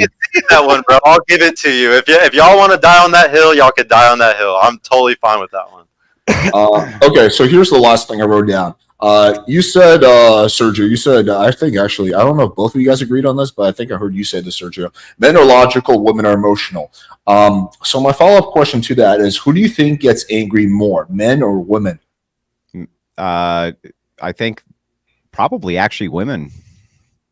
Really? Okay. Mm-hmm. You think women are more prone to rage and anger? Yeah, I think that they're just less prone to show it. Okay, interesting. I think a young man might be more emotional sometimes if they haven't learned, if they were raised by single mothers, like today they were raised by single mothers or anything like that. I definitely would say, I can be honest and say in my early relationships, I was more emotional than I am now. The relationship I'm in now and how stoic I can be and who's more emotional in my current relationship, definitely my girl. But it's because I have the frame and I'm sure. Never fall down to her level and on any of those things. But when I was young, oh yeah, your girl shit tests you, you yell right back or something, you know? When you don't know better, you haven't read, meditations yet or anything like that. A lot of guys they don't have good role models teaching them how to be good stoic men and not let their women, drag them into a gutter like that. I think that there are men that are emotional, but they just haven't learned yet. Okay, I think women are more prone to all emotion. I agree with everything. Okay, Andrew, you did answer the question. So, Sergio, I agree with everything you said, but that is actually besides the point. What I'm asking you is, if we take men, not just you, but men as a whole, as a collective, and women as a collective, right? Which category do you think will be more prone to anger, more prone to violence? Well, violence is actually not an emotion; it's an action, but it comes from anger, generally speaking. So, who do you think is going to be more prone to anger? Is it going to be men or women? 1,000% men. Okay, there we go. So then by your logic, so Andrew believes something different, which is fine, but by your logic, then would the statement not be men and women are emotional in different ways? Not that women are more emotional? Like, anger is an emotion, right? If men are, way more emotional than women, if men are way more angry than women, then it just seems like men and women are emotional in different ways. But to kind of back up Sergio here just a little bit, just remember that lesbians have the highest domestic violence in the United States, period, out of all categories. Lesbian domestic abuse and women's domestic abuse is much higher than was previously thought. So it could just be possible that women are much more prone to being prey to their emotions than men are generally. Right now, I'm not sure that I would say that they experience anger in far greater quantities, but I do think that they're more prone to all of their emotions than men are. That's just kind of my take. Yeah, I do think the lesbians. I'm not familiar with that statistic, but I'll take your word for it. I do think the lesbians might be a little bit of an exception, I think, for a variety of reasons. I think, number one, like, it's a very small percentage, subset. Because they're women cohabitating, and fucking women cohabitating hate each other. That's why. I think also, like, if I'm just being honest and serious, I think that, like, in a lesbian relationship, like, one of the girls is like, the butch or whatever, right? And so, like, that's not your average female. That's not your average, like, feminine girl. That's like a very they're degens, masculine. Well, no, but there's a lot of, like, feminine degens though, right? Like, they're like, you can be feminine, but so what I'm saying is those are not like your average feminine girls. They're actually very masculine. They're adopting a lot of masculine traits which I think is what probably causes, a lot of shit like that. Yeah, but I mean, that's not going to change their physiology.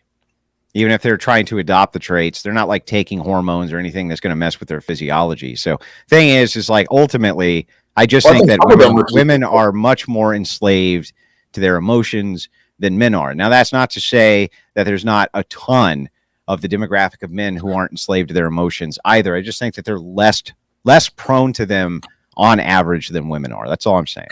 Yeah, I think my position on this, which I've said many times, is I think that men and women are emotional in different ways. I think human beings in general are largely emotional. I think a lot of these Red Pill podcasts LARP around like, oh, we're so logical, but then they're like have like fucking temper tantrums all the time. I think as a man and as a woman, you can become, very logical, and you can, through meditation, through other practices, you can like gain like largely control of your emotions. I've done that. Seems like which sex do you think is more prone to doing that? In terms of taking that road, probably men.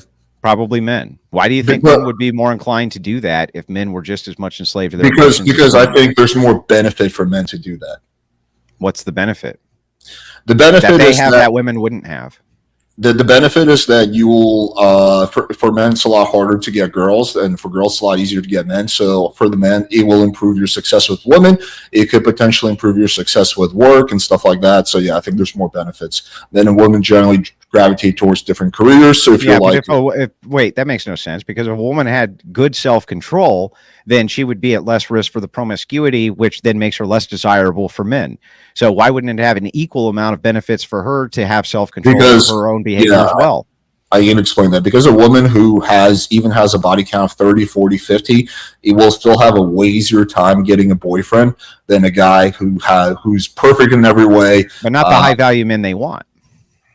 That the whole high value man thing is largely overestimated. Women, generally speaking, when it comes to long-term relationships, they don't actually value looks. There's no correlation there. They look at guys that typically look at internal factors, altruism being a big one.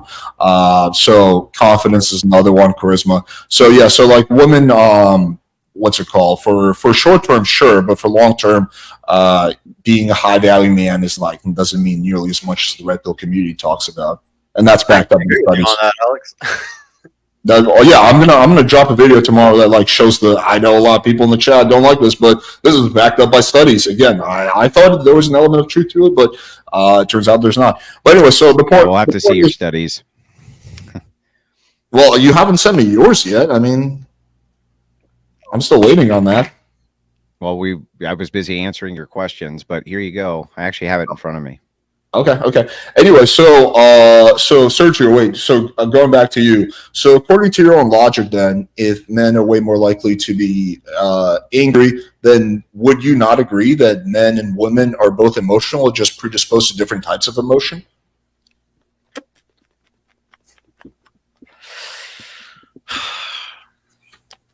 I guess, yeah, I would have to agree with you. Men are more likely to go angry, and women are more likely to go sad. It just depends, man. Like, I really think, because I'm looking back to my own relationship, I'm looking back to the things that I go through, like myself. I would say that a woman can be more emotional. Like I said, if the guy is young and he has no experience, the problem is that there's women, like when I was 18, 19, 20 years old, losing my virginity, getting my first relationship, that girl was running laps on me with social calibration. If she already had, a 10 body count and I only had 1 or 2, she's going to really have the frame of the relationship. She's going to kind of drag you down into hell. Like, she's going to always bring you down into that childlike emotional state. So it's all about the social calibration. She can be younger than you, but if she has more bodies than you, she has a higher social calibration than you. I really think it's the women that get angry first that drag the men into becoming angry. Don't get me wrong. I can get stressed out and maybe lash because he got popped the tire, or he doesn't have the money for a bill and he's pissed off about it. Like, I think a guy can lash out because they're angry about something, but I think a majority of the time the woman is angry about something that she wants the guy to do. She's shit testing him in some way, and she's dragging him into an emotional state. And most guys fall for that shit all day long because there's no counselors, there's nobody helping men in these type of situations and teaching them how to be stoic, how to not have these things happen to them in their first few relationships. Yeah, Sergio, everything you're like saying, a dad in the home? Everything you're saying is correct. You're 100% right about everything you just said, but that is still, that's kind of like a different point. I just think that the women are more emotional. Like, I will say though that the women are more angry though. So like a guy can get more angry. He's more physically violent. He's more physically capable of being more. Hang on, you just said that men are more. When I said, do you think men are more angry, and you said 1,000%. I think that they can get more intensely angry. By the way, I sent that over to you, Alex. On a time, Okay, as far as a timeline goes, like over a long period, like we're looking at a guy's entire life, like from his dating life starting at 18 all the way up to 60. I think that, and then we put a woman on the same scale, 18 to 60, that he's with the whole time, and we judged how often she was angry or how often he was angry in that 40 years of them being together. I would say that we would have a chart showing the woman got angry more often than the man. But at the start or when he was younger, I would agree. It just depends what age bracket we're looking at. If we're looking at a young age bracket, then the guys definitely get more angry. If we're looking at the whole bracket, it's women do it more. If we're looking at just the later life, it's definitely women that get more angry. Okay, Andrew, by the way, it's private, so I had to request access, so you have to grant me access to the Google Doc. Yeah, I mean, I think that like my position on this has been pretty consistent. I think that men and women are predisposed to different types of anger. I mean, different type of emotions. I think that, like if you look at, for example, stupid crimes, it's like predominantly, like vast majority of it is committed by men. Like stupid shit, like fucking driving away from a cop when you have like nothing really to be worried about, or like someone in the face, or committing assault. All these stupid crimes predominantly committed by men. Women generally don't do that. Women are predisposed to other types of emotion, like like being sad and crying and stuff like that. So yeah, I always found that to be like a red pill cop out when they sell. Oh, men are logical, bro, and women are emotional, bro.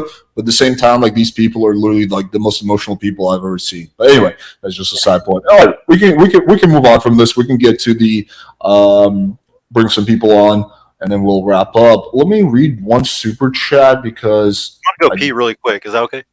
Yeah, it's okay. You don't need my permission. Okay, let me see if there's any. He needs to go call his 2 dads and 2 moms real quick. And Oh, come on, Andrew. That ain't nice.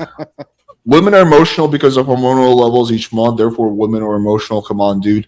Women do have swings in hormones, but that in of itself, like for example, if you look at me, yeah, you can check testosterone. Like my testosterone is super duper high.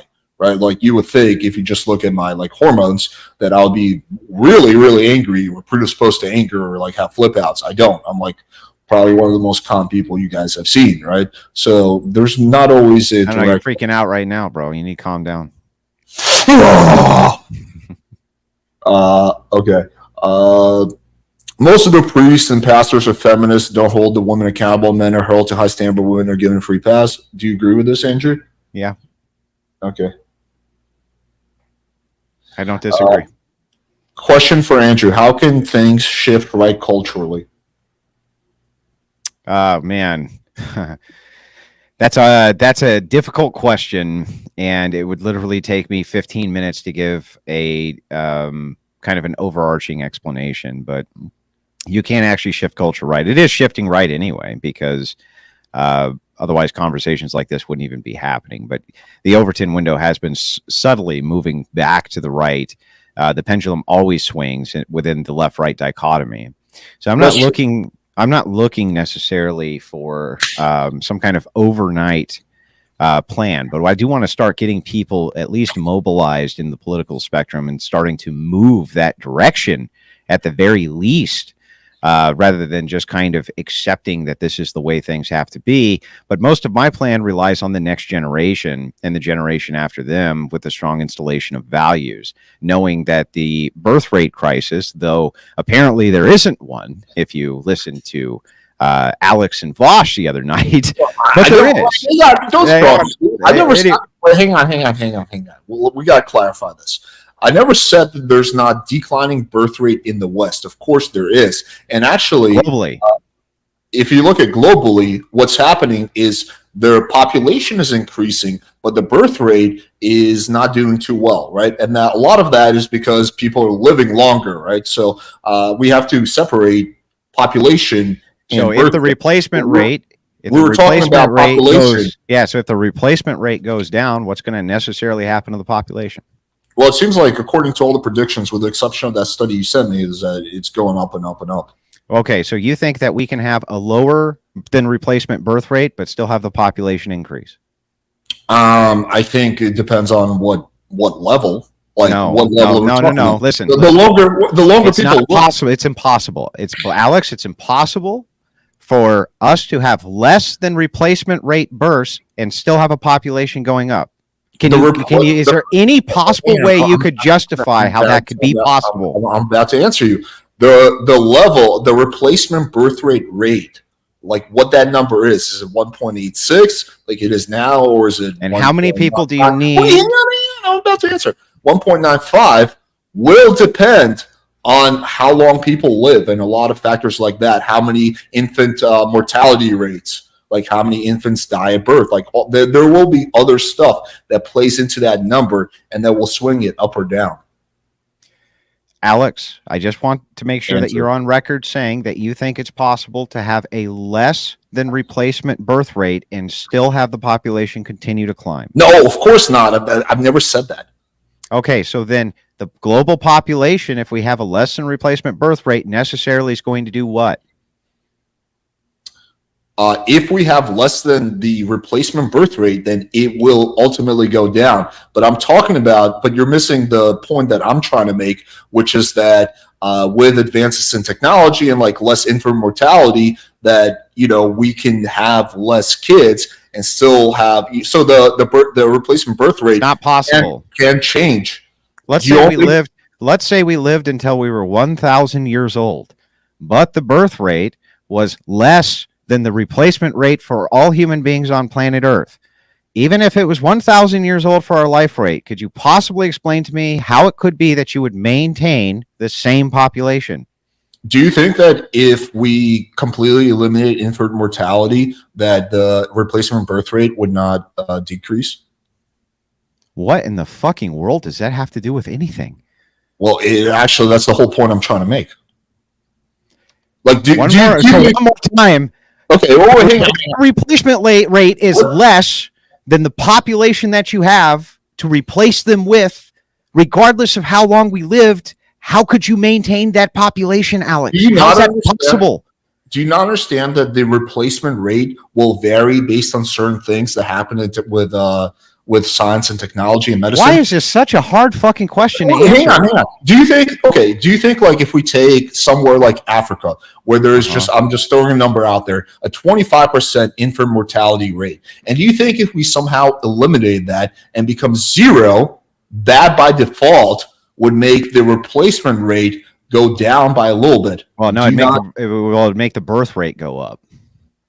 The replacement rate, that's what I'm trying to say. Yeah, so the birth rate would then go up, but since we have a less than replacement rate for our birth rate, let's assume for a second that you and your wife let's just assume for a second you and your wife lived until you were 1,000 years old, but you only had one child who will also be slated to live until he's 1,000 years old. When you are dead, are you going to have more people or less people that you have created? Less people. Now answer my question. Okay. Do you think the replacement rate can be altered by things like getting rid of child mortality or eliminating it? That would bring the birth rate up. Yes, the birth rate up, but it would also lower the replacement birth rate. What the fuck are you? Listen, Alex. Listen. So then that one kid that one kid that you had, that kid that would have died. Yeah. So if it was going to stay, so that one, so the levels are the same, and that one kid only then had one kid, and then that kid only had one kid, and that kid only had one kid. No matter how long the generation before them was alive, the population necessarily is going to go down because it has to. There's no possible way around that ever. Well, ever. Kid unless you make adjustments to raise that birth rate so that no longer happens. Okay, I'll just try to explain this one more time. So if couples, so right now I believe the replacement birth rate is about 1.86 or something like that. 2.1. 2.1 Sorry, it what? needs to be in order to have replacement. Say that again. It's what? So it has to be at 2.1 in order to replace the population. Okay, So you have to have a kid, and your I'll wife just has to. So you have to have 2 kids with the woman in order to replace you and replace the woman. Okay, I'll just take your word for all that. I'll grant you all that. So No. You don't have to take my word, Alex. You would agree that you need to have 1 child to replace you and 1 child to replace the woman you have children with, right? Yeah, sure. Okay, so then anything less than that is not replacement levels. Okay. So if you're at 1.8, is that less than 2?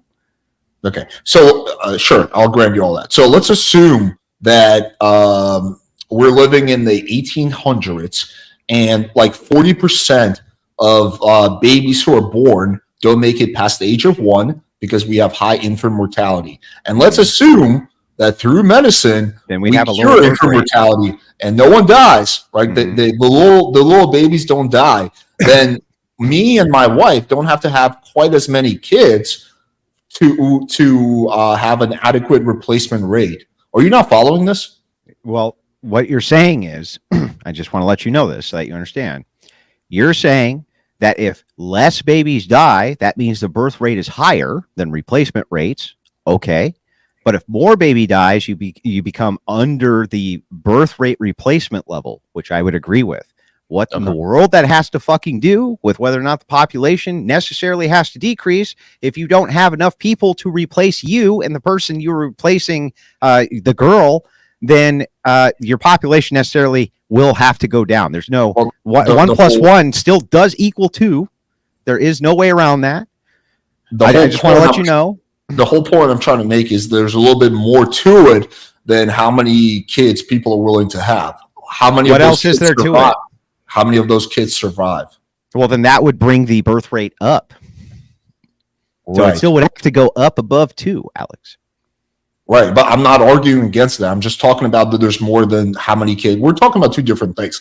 I'm talking about how many kids, how many babies people are willing to have. You're just talking about the birth rate. But well, they need to have enough babies to go past replacement levels, which is 2. Right. That's how many they got to have. I'm not disagreeing with you on that, obviously. Yeah. So every woman who currently exists on planet Earth would have to have 2 children in order to compensate for the number of women and men currently on planet Earth. Sure. Yeah. I never. So this would be offset by some women having 4 and some women having 6 and some women only having 1, right? But that's why we have the average of how many they're having. And right now they're having less than that 2, which would be necessary to replace them and the person who impregnates them. Yeah, sure. That's all fine. I just seemed like you were disagreeing with me about the importance of or the significance of infant mortality being eliminated and technological advance. Well, that would just bring the birth rate up. But infant mortality is extremely low now. Well, no, I don't think that would actually bring the birth rate up? Yeah, if more babies survived past X, it would have to necessarily bring the birth rate up because now you have babies who are alive past birth. Well, what if that baby dies at like 9 months or a year? Well, then you would have to adjust. So when you're talking about infant mortality rates, I think that's up to 7, or it used to be up to 7 that they considered it up to before they considered that an infant death. And yes, infant mortality rates have always been factored in to your population levels and the birth rate. So, but right now it's extraordinarily low everywhere basically on planet Earth. I mean, infant mortality is, it used to be, I think in the 1800s when this was beginning to be recorded, I think that it was as high as like 4 on average per woman. It was like insanely high, but now it's not. It's very, very in low. first world countries, it's really low, but in third world countries, it's still extremely low in third world countries too. Really? In fact, as a first world nation, the United States has one of the highest infant mortality rates on planet Earth. Wait, that's definitely in terms of out of like first world countries, it's up there, but it's like out of all countries, or you say that? No, not out of all countries. It said in the West. So in the West, we have some of the highest infant mortality rates. But when you're talking about even globally, this is not something which is an overwhelmingly big deal anymore when it comes to infant mortality.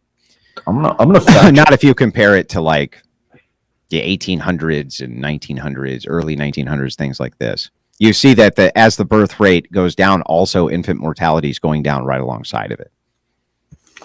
I'm looking at this right now. Yeah, and it's definitely gone down. I don't know. I would need to look into this more, Afghanistan.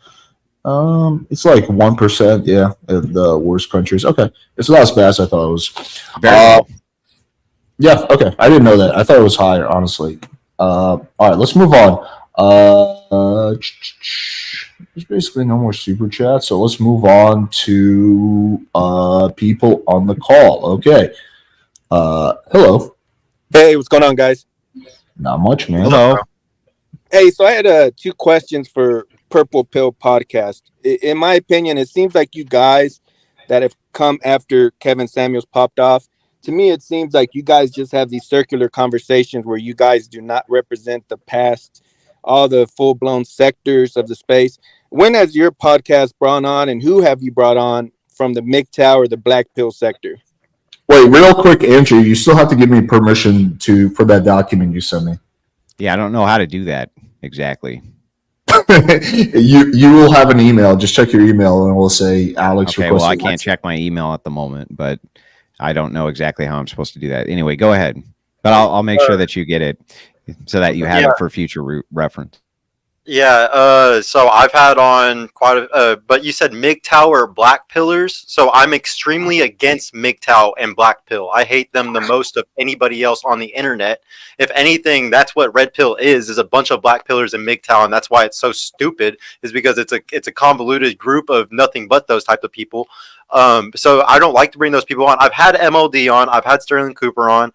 I've had like a lot of the Red Pill guys on. If you consider those guys Black Pillars or MGTOW, then I guess I've had some of them on, but I don't think those guys are Black Pill at all or MGTOW. I had good talks with Sterling on and off camera about relationships. He agrees with me on a lot of things about relationships. Same with MLD. MLD, when he came, was really all about relationships as well. Every person that I've had on, Pearl was the one person that really disagreed with me on a lot of stuff. I had Pearl on my show, and we disagreed on a lot. And right now we're having a Twitter war against each other. We disagree on a lot. I went on Rolo's show and debated him. I disagree with Rolo on a lot of shit. I disagree with Michael Sartain, even though me and Michael Sartain are the only two people that teach pre-selection. I disagree completely with the way that he teaches pre-selection. He's sending guys to the fire the way that he does it. I don't think I've had Black Pillars and MGTOW on. Wait, you missed the big person. You had me on. That was the most important. Yeah, I had Alex on. I thought we were talking about live people, like actually like in person. Which, Alex, you gotta come to Dallas, bro. What the hell, man? You gotta come to Dallas. Okay, but the problem is it isn't about agreeing with those guys or disagreeing with them, because it doesn't mean I agree with them or disagree with them necessarily. But the point is, you guys day and night, y'all have the same type of discussions that stems from what I call the Kevin Samuels version of the Red Pill, which is this hyper focus on traditional hypergamy, and it's just like an endless well of the same type of conversations you guys have day and night. That's number one. And then number two, I'll ask you another question. You can take the mic. Number two, the other thing that I've noticed on all these different podcasts, and it doesn't really matter what the percentage is, 95%, 98%, but it's well over, I would say it's well over 80%.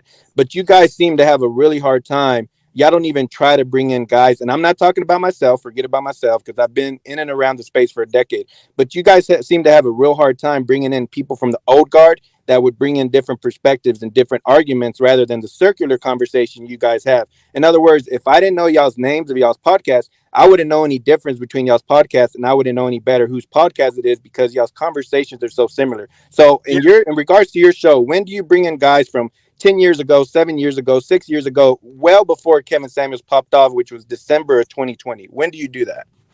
So when I got into this space, bro, it was about a year. I got into the whole manosphere thing probably about a year and a half ago. I started this channel a year ago. I didn't live on the internet. I never got on the internet to look up how to get girls, use PUA. I always just had a fine time with Social Circle Game. I didn't even know it was called Social Circle Game. I had to learn all this stuff. I don't even know these guys that you're saying that 7, 10 years old. I don't even know the guys that you're probably talking about. The only person that I know that's an old guy in the space is like Rolo. I know there's that other guy that he hates, like John Anthony Lifestyle. Like, I know that there's certain PUA people and stuff like that. But I will never bring up anything that is PUA because I don't like pickup artists. If that's what they're doing is pickup artists, or if they're old people that are teaching Red Pill stuff, I hate them the most. Rolo's group and all of his little old men that suck his teeth, I hate those guys the most because they don't have experience, especially experience right now. I'm a 32-year-old who's lived with multiple girls. I've been in multiple relationships, all with younger women. I'm very, like, the way my lifestyle works, I have a lot of experience to speak from. And obviously, it's not always good to go by anecdote, but experience is everything for a man. I think experience is way better than talent in every shape and form. Okay, but here's the problem with what you're saying. Part of the purple pill is red pill and nature, red pill and blue pill. You don't get a purple pill without the red pill and blue pill. You don't know what purple pill, like why my channel is called Purple Pill. It's called Purple Pill because AMS, which I like AMS a lot because he was one of the first people in the space that I got into, he says purple pill is being a red pilled person in a relationship. So everybody hates me because my channel is called Purple Pill Pod. They're like, oh, you must be a mixture of red and blue. I'm not. I'm a very red pilled person. I really believe men need to have the frame of the relationship. I really think that relationships are best when a guy has red pill knowledge and understands female nature the best he can. So no, I definitely think it's good for you to have this knowledge in a relationship, or else you're going to get finessed. Sergio, you said you hate PUAs. Do you hate me? No, I love you because you're like the PUA that is the coolest, bro. Come on. I mean, I'm just not a big on pickup, bro. Like, I think it's something that you need to have, but it's 1% of the equation. Like, I think that you need to have that, but like just to sleep with a girl is one thing, but to lock down a hot young girl where she wants to be in a relationship and she wants to be in your frame in the relationship, that's a whole different ball game. Like, I think PUA doesn't teach that. And like, I think PUA does a great job of getting you in the door and all that stuff, but I still think that social circle game runs laps on PUA all day long. Like if a pickup artist can get a girl like 5 or 10%, that is his close rate. My close rate is like 50, 60, 70% because I don't even pursue women. They're coming to me. They're already have burning genuine desire. They're already coming into my frame. It's a way different ball game. Like, those two things are so opposite. Okay, but here's the problem. The underlying logic of what you're saying is that the guys in the space, that we didn't come to the space with experience. A lot of guys say what I'm about to say, but I know it's the God honest truth. I came into space with a bunch of experience with a bunch of different women, different cultures, different socioeconomic backgrounds, different ages. So I didn't come to the space to look for information, whether other people do that or don't do that. So the underlying logic of what you're saying is that the guys from the past don't know what they're talking about. If that is true, then why did we produce Kevin Samuels? At the end of the day, the dude got talking points from the entire space, different races, different socioeconomic backgrounds, from different blogs, different books. Rollo Tomasi, Tom Leykis, a radio show from the 1990s. Kevin Samuels doesn't become Kevin Samuels without those talking points. Forget about the background, forget about the suit, forget about any of that stuff, the inclination of, okay, him being a high status, high value man. None of that stuff matters without the elite talking points, the same traps that women would walk into night after night, thousands of women, which is he hung the hypergamy carrot in front of their face, knowing full well. Hey, Alex, I'm sorry to cut you off, man. But Alex, I'm going to get out of here for the night. If you got other people coming on the panel to fight about, because I literally don't give a shit about any of this. If this is like what's going on over here, no, there might be some questions for you. Well, let's limit it to. I mean, if you have to go, I'm not going to keep you, but let's limit it to maybe 2 more minutes for a night, just so we can get through everyone. Okay, well, let me just ask Andrew a question since before he takes off. Just to summarize, what's your position on the manosphere? I'm just kind of curious because I kind of get lost in the sauce and the religion stuff. What's your general perspective? Good, bad, or what? What do you think?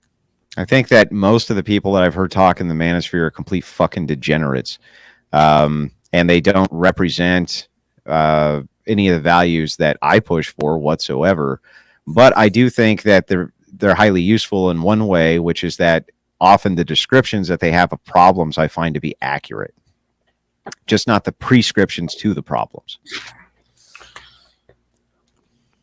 Yeah, I mean, that was pretty much it. I mean, I generally agree with that, but I think, yeah, in terms of purple pill, I guess I'd ask him a question, then I'll get off the panel and he can take it where he wants to take it. If you just kind of had to summarize in 2 minutes, how would you teach a guy to vet women for sexual attraction, which in my opinion, if there is no sexual attraction, there should be no marriage. But a lot of people, they really don't care. You know how it goes. Y'all know how the saying goes. I really don't care if the woman is there as long as she's there. I don't believe in that. Other guys do. So how would you teach a guy to vet for sexual attraction?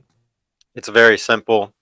Did she come to you? Is she working to be with you? Does she have burning genuine desire? Is she coming into your frame? Is she pursuing you? I don't think it's good for guys to chase at all. I think it's a low self-esteem move for a guy to chase validation with women in any way, shape, or form. I think that you need to give the initial approach or the initial show that like you like them or something like that.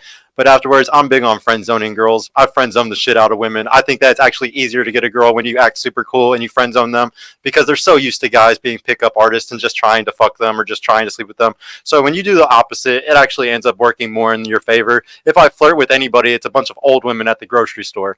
I don't sit there and flirt with women all day long unless they have burning genuine desire for me and they're showing that. Oh, did he drop off? I thought he was in agreement to do more people. What the fuck?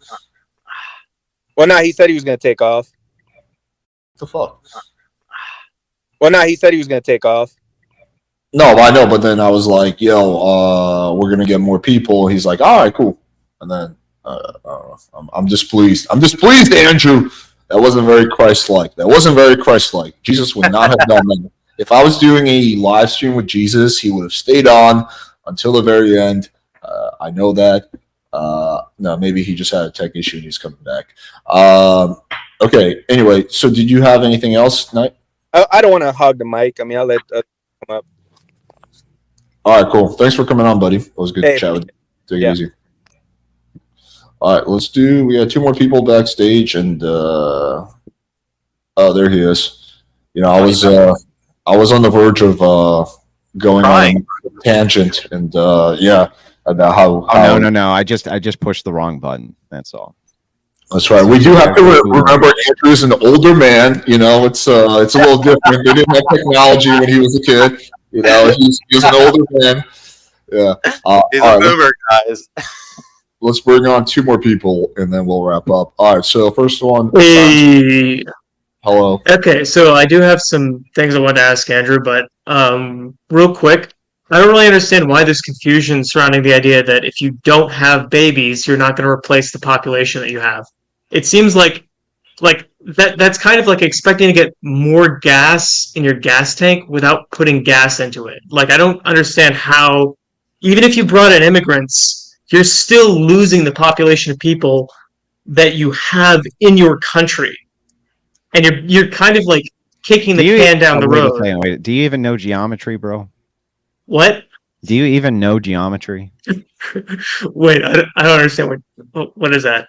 I think he's agreeing with you, Andrew. Actually, he's agreeing with you, Andrew. It sounds like. Yeah. Well, real quick, hang on. Before he finishes his point, I had one quick question for Sergio. Just real quick, Sergio, how would you feel if you didn't have breakfast this morning? If I didn't? Yeah. I fast, so I wouldn't care.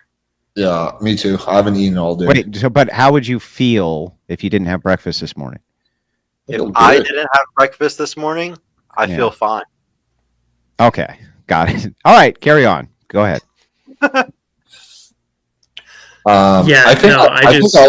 I think I understand where Science Monk is going with this. So I think it's mostly directed to me. So anyway, I was operating under the assumption that infant mortality was much higher than it is. I was incorrect about that. You know, I thought it was maybe in like third world countries, it was like 10, 20%. Seems like it's like 1% or something like that.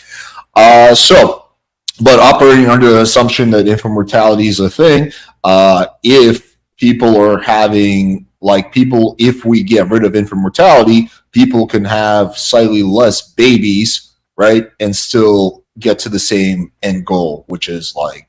Well, I'm pretty sure that's not even what you see. You see, like in countries where they have a high infant mortality rate, I'm pretty sure those countries, people actually have more children because they have to have more children. Because if they don't. To offset it, that's correct. Yeah. And it's always been that way. That's what I'm saying.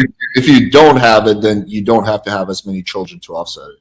So it's a pretty. Okay, but like we still have a declining birth rate, and we still have a lot of problems associated with that. Our population is actually aging. It's getting older generation after generation. So there's going to be more and more geriatrics who need to be taken care of, and fewer people to take care of them. Not to mention the fact that it's just kind of going to suck for a bunch of old people to, get old and not have families around them. That's kind of something that I don't think is very desirable. Well, that's their choice. It was their choice to have kids or not have kids, assuming they don't have any kind of, like procreation issues, like that was their choice, so I don't feel bad for them. But yeah, there's a whole bunch of issues with Social Security and stuff like that.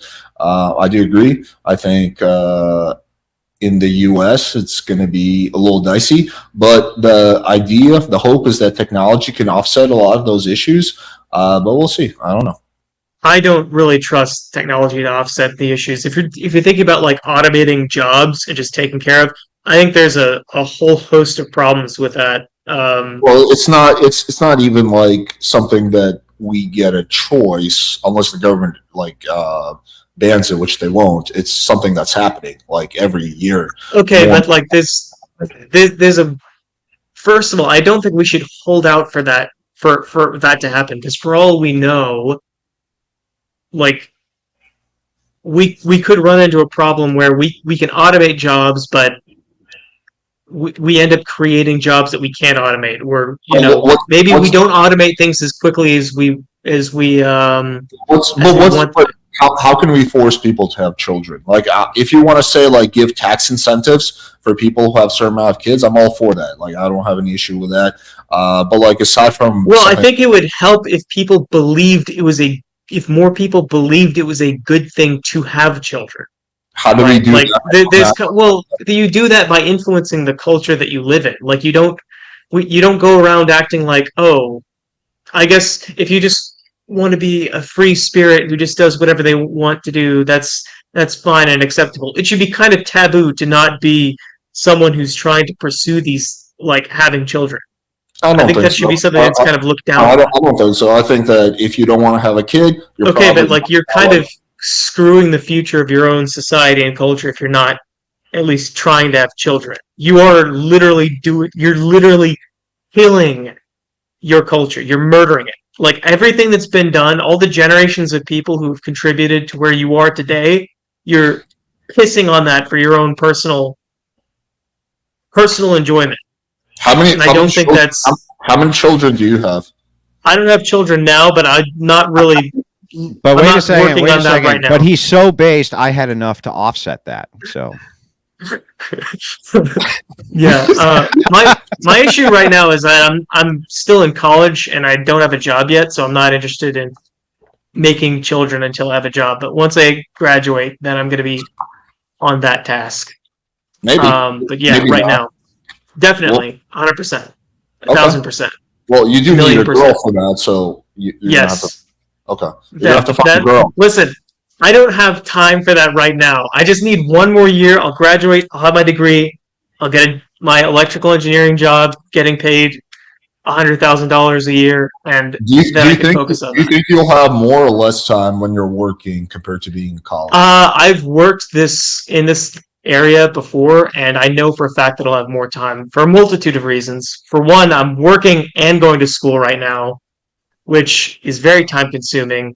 And for another thing, when you're in school, especially when you're in an engineering degree, you don't really know what your hours are. Like things can get kind of like crazy. Like you might have a week where there's not a lot of work to do, and then a week where there's so much work to do that you literally can't get it done. But when I was working as an engineer, when I was doing my internship, or when I was an electrician in the Air Force, there were hours that I worked. Like, and I knew when I was coming in, and there were some situations where I go overtime. But the real issue is actually going to be money. Like, I need to be able to provide for children if I want to have children. Like, they need to have a house that they can live in. Like right now, I'm kind of just scraping by because I'm doing DoorDash on the side while going to school. Like I don't have a lot of money, so it's not just time; it's also money. Actually, I shouldn't have said I don't have time. I should have said I don't have money. I guess we just had different college experiences. For me, I had way more time when I was in college than I do now. What did you major in? I was a marketing major. I went to BU. Yeah, that's kind of the electrical engineering is a different experience. Yeah, I'm sure it is. But I went to like a top 50 U.S. business school, so it was pretty strenuous at times. But yeah, I would say I had way more time when I was in college. Yeah, I mean, I don't think that people should be like shamed for not wanting to have children. I think that's people's choice. That's like shaming people for I don't know, not volunteering or something like that. Well, no, I think it's like shaming people for not working out would be a better example. For not getting a job, like you're not doing your responsibility as a citizen of your country. Well, if you don't want to work out, I don't think you should be shamed for that either. Well, you want to I fucking think go to you don't want to go to the gym? That's fine. That's your fucking decision. It's your life. No one's I don't. fucking business where they Well, go the to problem the is that you're acting like it doesn't. It does affect me. Okay, because if I live in a society where nobody goes to the gym and nobody works out, and we have like a public health crisis for people being too fat and too obese and too sedentary, and now the government wants to tax me more because they have to take care of all these poor people who are so fat and so obese and so out of shape that they're fucking dying from it. Now that affects me. Okay, like what you have to realize is like we can't Do you believe approach in society from a live and let live perspective because we don't the decisions that other people make do affect you when you share a society with when I look at the decisions I'm going to make, I don't think first like, how can I do what's best for society? I think human beings generally think, how can I do what's best for myself? At least that's how most. Well, I think it's fine to have some self-interest, but you should have like some interest in the society that you live in. Like, it's the society you live in. Like, Yeah, you don't have to be a communist. to you some should at extent, least but not with something good as big as citizen. having children. Yeah, you can be a good citizen without having children. Anyway, Well, also, I think most people actually do want to have children. They just haven't. They're just afraid of the responsibility. well, they're more than welcome to do whatever the fuck they want. That's their decision. I'm not gonna fucking tell people you gotta have kids and shame them for not doing it if they don't feel like they're up for the challenge of raising a kid, which is a massive challenge. I'm sure Andrew can agree to that. It's not fucking easy to be a father or a mother. I'm not gonna say like it becomes easier later when the kids all have to bake you cookies and you tell them what to do. But in and you kind of like an overlord and talk a lot of shit. It becomes fun. It's pretty fun later. It's pretty miserable at first, but that's okay. Yeah, I'm sure there's a lot of happiness, and I'm sure there's a lot of really great moments and experiences that you would trade for anything in the world by having children. But again, it's like I did it the wrong way, and it was still the greatest thing that ever happened to me. It was literally dead ass the greatest thing that ever happened to me in my life, and I did it all the fucking wrong way. So I think having kids, period, is fucking good. There for a long time in history, we didn't have marriage, and it still worked out. So I don't know. Yeah, I'm just not in favor of shaming people for not having kids. But anyway, that's my final point on this. Let's. Do you have anything else on? Yeah, we're probably not going to get around to answering this question, but Andrew, why are you an Orthodox Christian?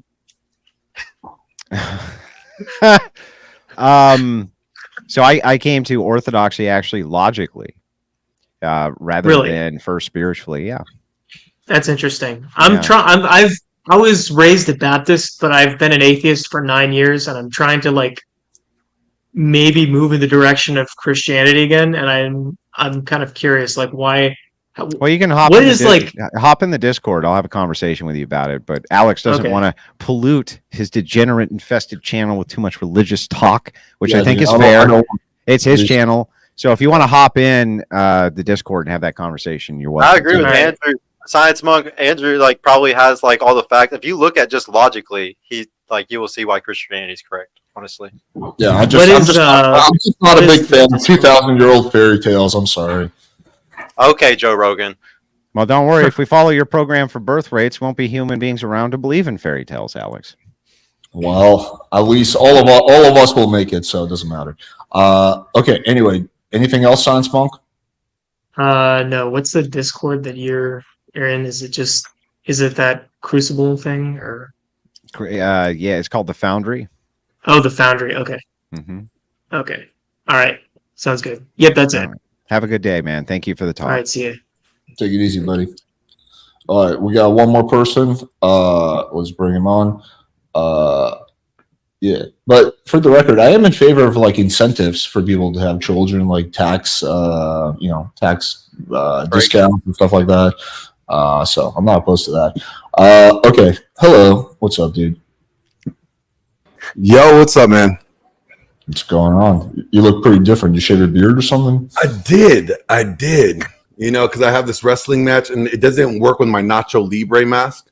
The beard hangs out on the bottom, so I just shaved it. But, I know you don't want to get into religious topics. So But I do have to press a question here, especially for Sergio. You say that you hold the Bible principle. You say you're a Christian. No, I don't. I don't sit here and claim I'm the greatest Christian at all. I didn't say you said you weren't the greatest Christian. I said you said you were a Christian. I think that Christianity is the truth. That doesn't say that I am a Christian. No. I could pull up private conversations where you say you're a Christian. So let's not. I literally say on my show all the time, I'm a secular Christian. That's the most opposite thing you can fucking say is that you're a secular Christian. Oxymoron. There's no such thing as a secular Christian. But anyway, let me get to my question. You're a what? Yeah, I know, Andrew. It's confusing. It's confusing. It's an oxymoron. Because you can blend science with religion, and people don't know how to do that anymore. But yeah, you can do that. That's what we did for thousands of years. Was we actually follow religion correctly? You say marriage hasn't. Are you a tall, short person?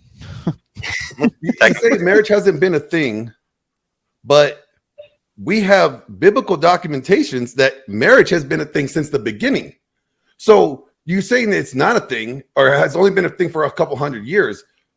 I said 6,000. I said 6,000 years. 6,000 years has been a thing. Okay, what was it before that? Well, probably for a little bit, probably back to about 8,000 to 10,000 years, we were doing something like marriage. But before that, from like 100,000 since Homo sapiens, about 100,000 years back to 10,000 years ago, it was it was the 80-40 thing that was going on, where there was one guy possibly sleeping with a lot of women or interchangeable monogamy. We did not have marriage for support that, because again, that's what do you have to support that there was marriage for those 90,000 years? What do you have to support that there? Because who said the Earth is 90,000 years old? Some of Rollo's favorite evolutionary psychology books, it talks about how we were for most of the time period. And not that was all; those are all theoretical. They don't have proof to support the time. But what I'm getting at, here's what Glenn, do you think there was? Wait, hang on. Let me clarify this. Glenn, do you think there was marriage like 50,000 years ago? Is that your position? I don't think the Earth is 50,000 years old. He's a fundamentalist. This is the problem with Christians today. They don't even believe science. It doesn't make sense. I do believe in science. I think science and the Bible actually speak the same language. Wait, so Sergio, hang on. I just have one real quick, guys. I haven't jumped in at all. I just have one quick question for Sergio. Sergio, you are a believer in science? Yes. Can you tell us the scientific method? No, not perfectly. Can you tell me the scientific method perfectly? The seven steps. Say it. Yes, I can tell you this. You're not reading anything, right? You're not going to read anything off right now because I see your eyes. You want me to close This is such a lame. I have a computer right in front of me, bro. I'm not like y'all. I don't have a computer in front of me. Do you want me to? This is such a lame. Well, it's not that lame. Like, why all these fucking people run around saying scientists are God? They don't even know the basic methodology for science. Right now. How do I know that you don't know it without a computer screen in front of you? I can't prove that.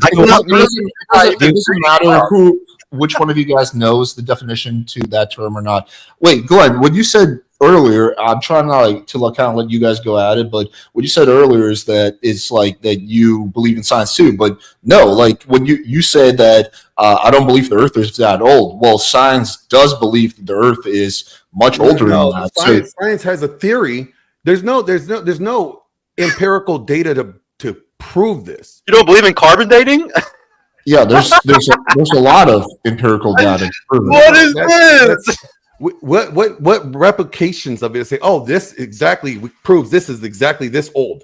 Nothing has replicated to do that. Go look up what carbon dating is on Wikipedia, and you can learn real quick, buddy. But yeah, they have carbon dating where they can what I was getting at to the argument about marriage, because that's what you guys were talking about, is that you say we live in a post-marriage society. I say, okay, you might be right there. The counter to it, then, if you're saying the Bible is the right way to do things, then do things the way that the Bible says to do them would be kind of logically and smart. But you push no marriage. So then what you're pushing is premarital sex. You're pushing infidelity. You're pushing sexual immorality on guys, and you're saying you want them to do better. All those things specifically all those things cause problems to begin with. So while we say the solution is go back to a covenantal marriage, get the state out of relationships, and then have that be the marriage back to what it was originally. You're giving leverage to the woman period. when And you right do a now, there's covenantal no marriage. reason in a gynocentric society where women are already fully taken over. There's What no is a reason for covenantal you to marriage? give leverage Do to you a woman. do you even at know all. what a covenantal marriage is? It's just through you and the church, and that's fine. If Okay, you want so to then do it has something nothing to do with the state. You're not giving the woman any You're leverage. giving leverage. No, if you tell a woman, No. I'm going to be with you for the rest of my life, when my actual sexual strategy as a male is to have a quantity, not quality like a woman. When you have a whole different sexual strategy, you're signing yourself up for failure. Now, if she's the type of woman, she's like, look, I understand if you might go get your dick sucked one time or something like that. As long as you don't have, an affair with another woman and you're emotionally attached to another woman. If women made that decision before the marriage and they all said, we're all going to be okay with men living in their, hedonistic nature every once in a while because they're animals and they can make a mistake and we're still going to stay with them, I would say great. But the problem is the guy is giving up his entire sexual strategy for that woman when he does that. And I don't think that's okay. I think it's a high chance of breaking up or divorce. Then you don't believe in the Bible. So then you don't think the Bible is the best practice. I think the Bible's the best. It is or it isn't. Good people, pure good people, but no people are good and pure today. Everybody's gone through trauma. Can you agree with me that most people are going through trauma, or most people are good people today? Which one? Are most people good, or most people going through trauma and bad? Trauma is not always a negative experience. But I'm asking just really simply, like, is there more people that are fucked up or more people that are really good people right now? That's debatable on the person. The person determines how they're going to be. I would just say that there's more people that are messed up. If I'm going to give you my opinion, I think 70 to 80% of people are super fucked up today. So we have to have a whole different strategy because people aren't moral. People don't have good virtues. People aren't good people. They sleep with a lot of women are sleeping around. There's no reason for you to sit here and try to do something historically that worked for people for the last 6,000 years, and we're not living in the last 6,000 years. What I'm proving is that you like to toot the church horn when it's convenient, but then you want to toot the secular horn when it's convenient. Because there's two different. Am I giving prescriptions to just men or just women? Glenn, which one am I giving prescriptions to? Just men or just women? Both, right? So actually, both, right? The prescription is, again, red pill tells you how people are, and the Bible tells you what to do about how people are. So, yeah, and I agree with you on that. Okay, I tell women to do exactly what the Bible says. I'm not going to tell men to do that. In the proper way. See, the marriage is not supposed to be involved in the state. Andrew could quote me on this. Nowhere in the Bible does it say, thou shalt get married with the state. Okay? Marriage was a covenant between a man, a woman, and God. That's it. Now, I'm saying that women don't deserve to get married today, bro. I just told Andrew this. I think if a guy finds a unicorn, I give him the prescription that he should fucking wife her. I want to get married, bro. I literally do want to get married. I think that if you find a unicorn, you should. Most these dorks are not going to find unicorns. Most of these guys aren't going to find a girl at all. If a girl, period. So the thing is, you have to give prescriptions based off of that. Now, do I tell women all day long, the best prescription for the women is always going to be the godly one. It's always going to be the religious one. Always keep your legs closed. Always do that. That's the best prescription for men, too. The best prescription for men is the godly one. Yes, it is. No, because these women are running laps on the men. So you're telling, hey, guys, I want you to sin and have a problem with God in the end so that maybe, you know what, you fuck up and then you go to hell because that's my prescription for you guys. I don't believe in heaven and hell. Heaven and hell is here on earth, Glenn. That is just to keep people locked into the religious. Yes, dude. Heaven and hell is here on earth. Go read the scripture some more, bro. You might learn what heaven and hell really are. I have a degree in it. You don't. You're being a fundamentalist, bro. You believe everything literal. You believe everything literal in the Bible. You literally believe shit all literally. It's not literal. No. I believe shit because I know. Do you even know what a hermeneutic is? Do you even know? Okay, this is getting way off track.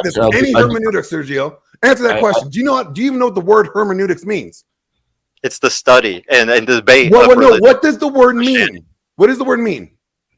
I just know it's the study of these things and debate. Study of what things? Study of what? So in the Bible, I don't know if it's all religion or just Christianity. It's something like that. Actually, it's the study of literature, learning how to interpret what you read. Meaning, if you read Shakespeare, you have to practice hermeneutics and understand what Shakespeare. All right, wait, hang on. I'm gonna step in. I'm gonna hang on, Glenn. Hang on.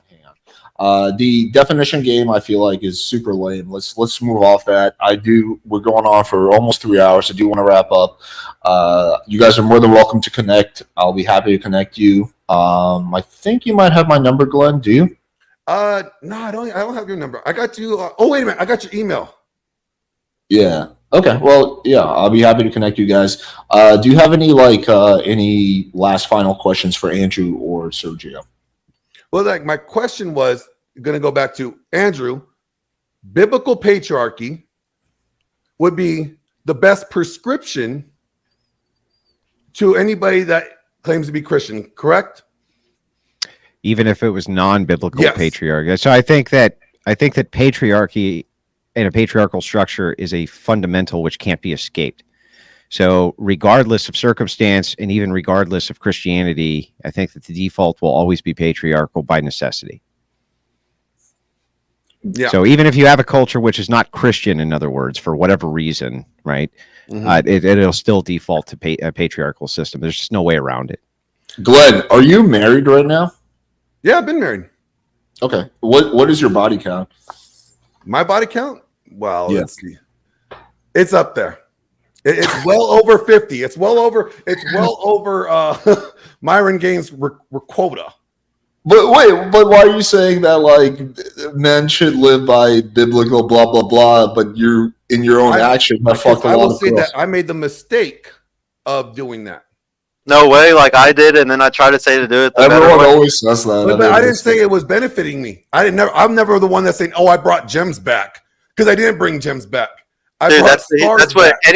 anybody who Because that understands was dumb. religion understands that analogy. Like I don't get how you don't understand that. Like how like a Because guy it's one not thing gems. can go through Because trauma and learn it's things almost from like those literally saying, like it's like the girl that says, "You know what? Yeah, I sucked a lot of dick, but it was all practice for you, honey." Yes, Like, because you know men and what I'm women are the saying? It's same, not right, gems. Glenn? You said this on Twitter the other day. You said because men and women are the same, right? You're so goofy when you bring up that No, point. it's Men not and men women and are women the are the same. same. But you know what? Telling one group of people it's okay to sin is not okay. It's like, yeah, oh, you guys are cool to sin. Go ahead, do your sin. But girls, I'm not you gotta telling be guys holy. to go sin. I'm saying that they're not No, gonna you probably are. find a You unicorn. are. You are though. You are. How? If you're How? saying for guys not to practice the Bible, like that's not the best way for them to do it, then you are encouraging them to sin. I'm sorry. It's just really what it is. If you're telling guys to get involved with women, not be married, to practice sexual immorality, all right, you're telling them that they're okay to sin. But Glenn, that's what you did yourself. That's Yeah, literally and I also tell guys don't do that. What I did. So I don't say practice Oh my what I God. do. So it's not being hypocritical. It's simply saying, yo, I stand on the shit, bro. I stand on my shit, bro. I'm gonna stand on my shit. I'm not gonna sit there and tell That's people fine, that but like you know how what? it is. I'm gonna say how it is, how the world is, not what should. You know, as you know from Red Pill. You know what is. You're not saying what should. So you're actually saying the same thing. What should? You're saying what guys should do is go sleep around and mess around with all these women. That's what you're saying. I'm saying the world is already messed up, so you should probably find solutions to the messed up world. That's all it is. The solution is to go back to what works. Go back to what you say. The Born again virgins for men and women. Every man and woman, you need to become born again virgins again, guys. Born again virgins. Women, I don't believe in born again virgins. You see, it was different. It was different. Born again virgin? Can a man be a born again virgin? There's no such thing as born again virgins. It was a little different when I fucked those 50 girls because I was doing it for research. I wanted to see how well their titties was not would a Christian bounce. back then. So simple as that. Like I was not a Christian back then. I didn't have this biblical worldview back then when I operated that way. Now that I did, I see my mistakes. I don't encourage people to make my same mistakes. Okay. Anyway, let's wrap up. I think we're coming on the 3-hour mark. Always appreciate you, Glenn. Thanks for coming on. No problem. Take it easy, buddy. All right. Anyway, let's do just a quick plug. Sergio, you want to plug your podcast? Yeah, guys, check out Purple Pill Pod. I'm doing a whole rebranding and everything. It's my 1 year next week on Friday. I know everybody's probably like, oh, this channel is just like all the other ones. No, I actually want to teach the ladies shit. If y'all are interested in women actually learning Red Pill to become better and make society better instead of just teaching men this stuff and just gatekeeping all the information for just men, like Red Pill likes to do a lot, gatekeeping information and cherry picking data. If you're the type where you like hearing evolutionary psychology and more than just the same shit Rolo spouts all the time, or you like the idea of women, learning this stuff, come and check out my show. Like I said, we're rebranding next week and doing a whole new classroom thing. But yeah, thank you everybody for letting me come. Thank you, Alex, bro. I really appreciate you. Andrew was an awesome fucking person to get to debate with, so I really appreciate it, man. Sweet. Andrew, you want to plug your channel? Yeah, my name is Andrew Wilson, host of the one and only Crucible, fastest debate platform, or fastest growing debate platform online, at least to my knowledge. I appreciate everybody taking their time this evening to come out and watch this spirited debate. I had a lot this week, and so now I get to put the brakes on and get back to hosting debates and my other content. To all of you D-Gens out in Alex's chat, thank you so much for having me on again. Appreciate it very much, and have a wonderful night. Have me on, mofo. I'm down to debate anyone. I know. We'll get it set up, man. I promise. All right, Dude, cool. dude, me and Alex for PUA versus a Soul Circle game or something. That would be fun. I don't know if we'll have actually. Let's talk offline. I don't know if we'll have too much of a disagreement when we get into the details. All right. Anyway, guys. So appreciate y'all. We're gonna wrap up. Tomorrow we are doing speed dating. So you guys have that to look forward to. We're also going to drop an epic video for you tomorrow, so stay tuned to that. Let's give a big appreciation to both debaters. It was a spirited debate, but it was relatively respectful. So check out a Purple Pill Pod, check out the Crucible, and yeah, appreciate you guys and have a good night. Take it easy.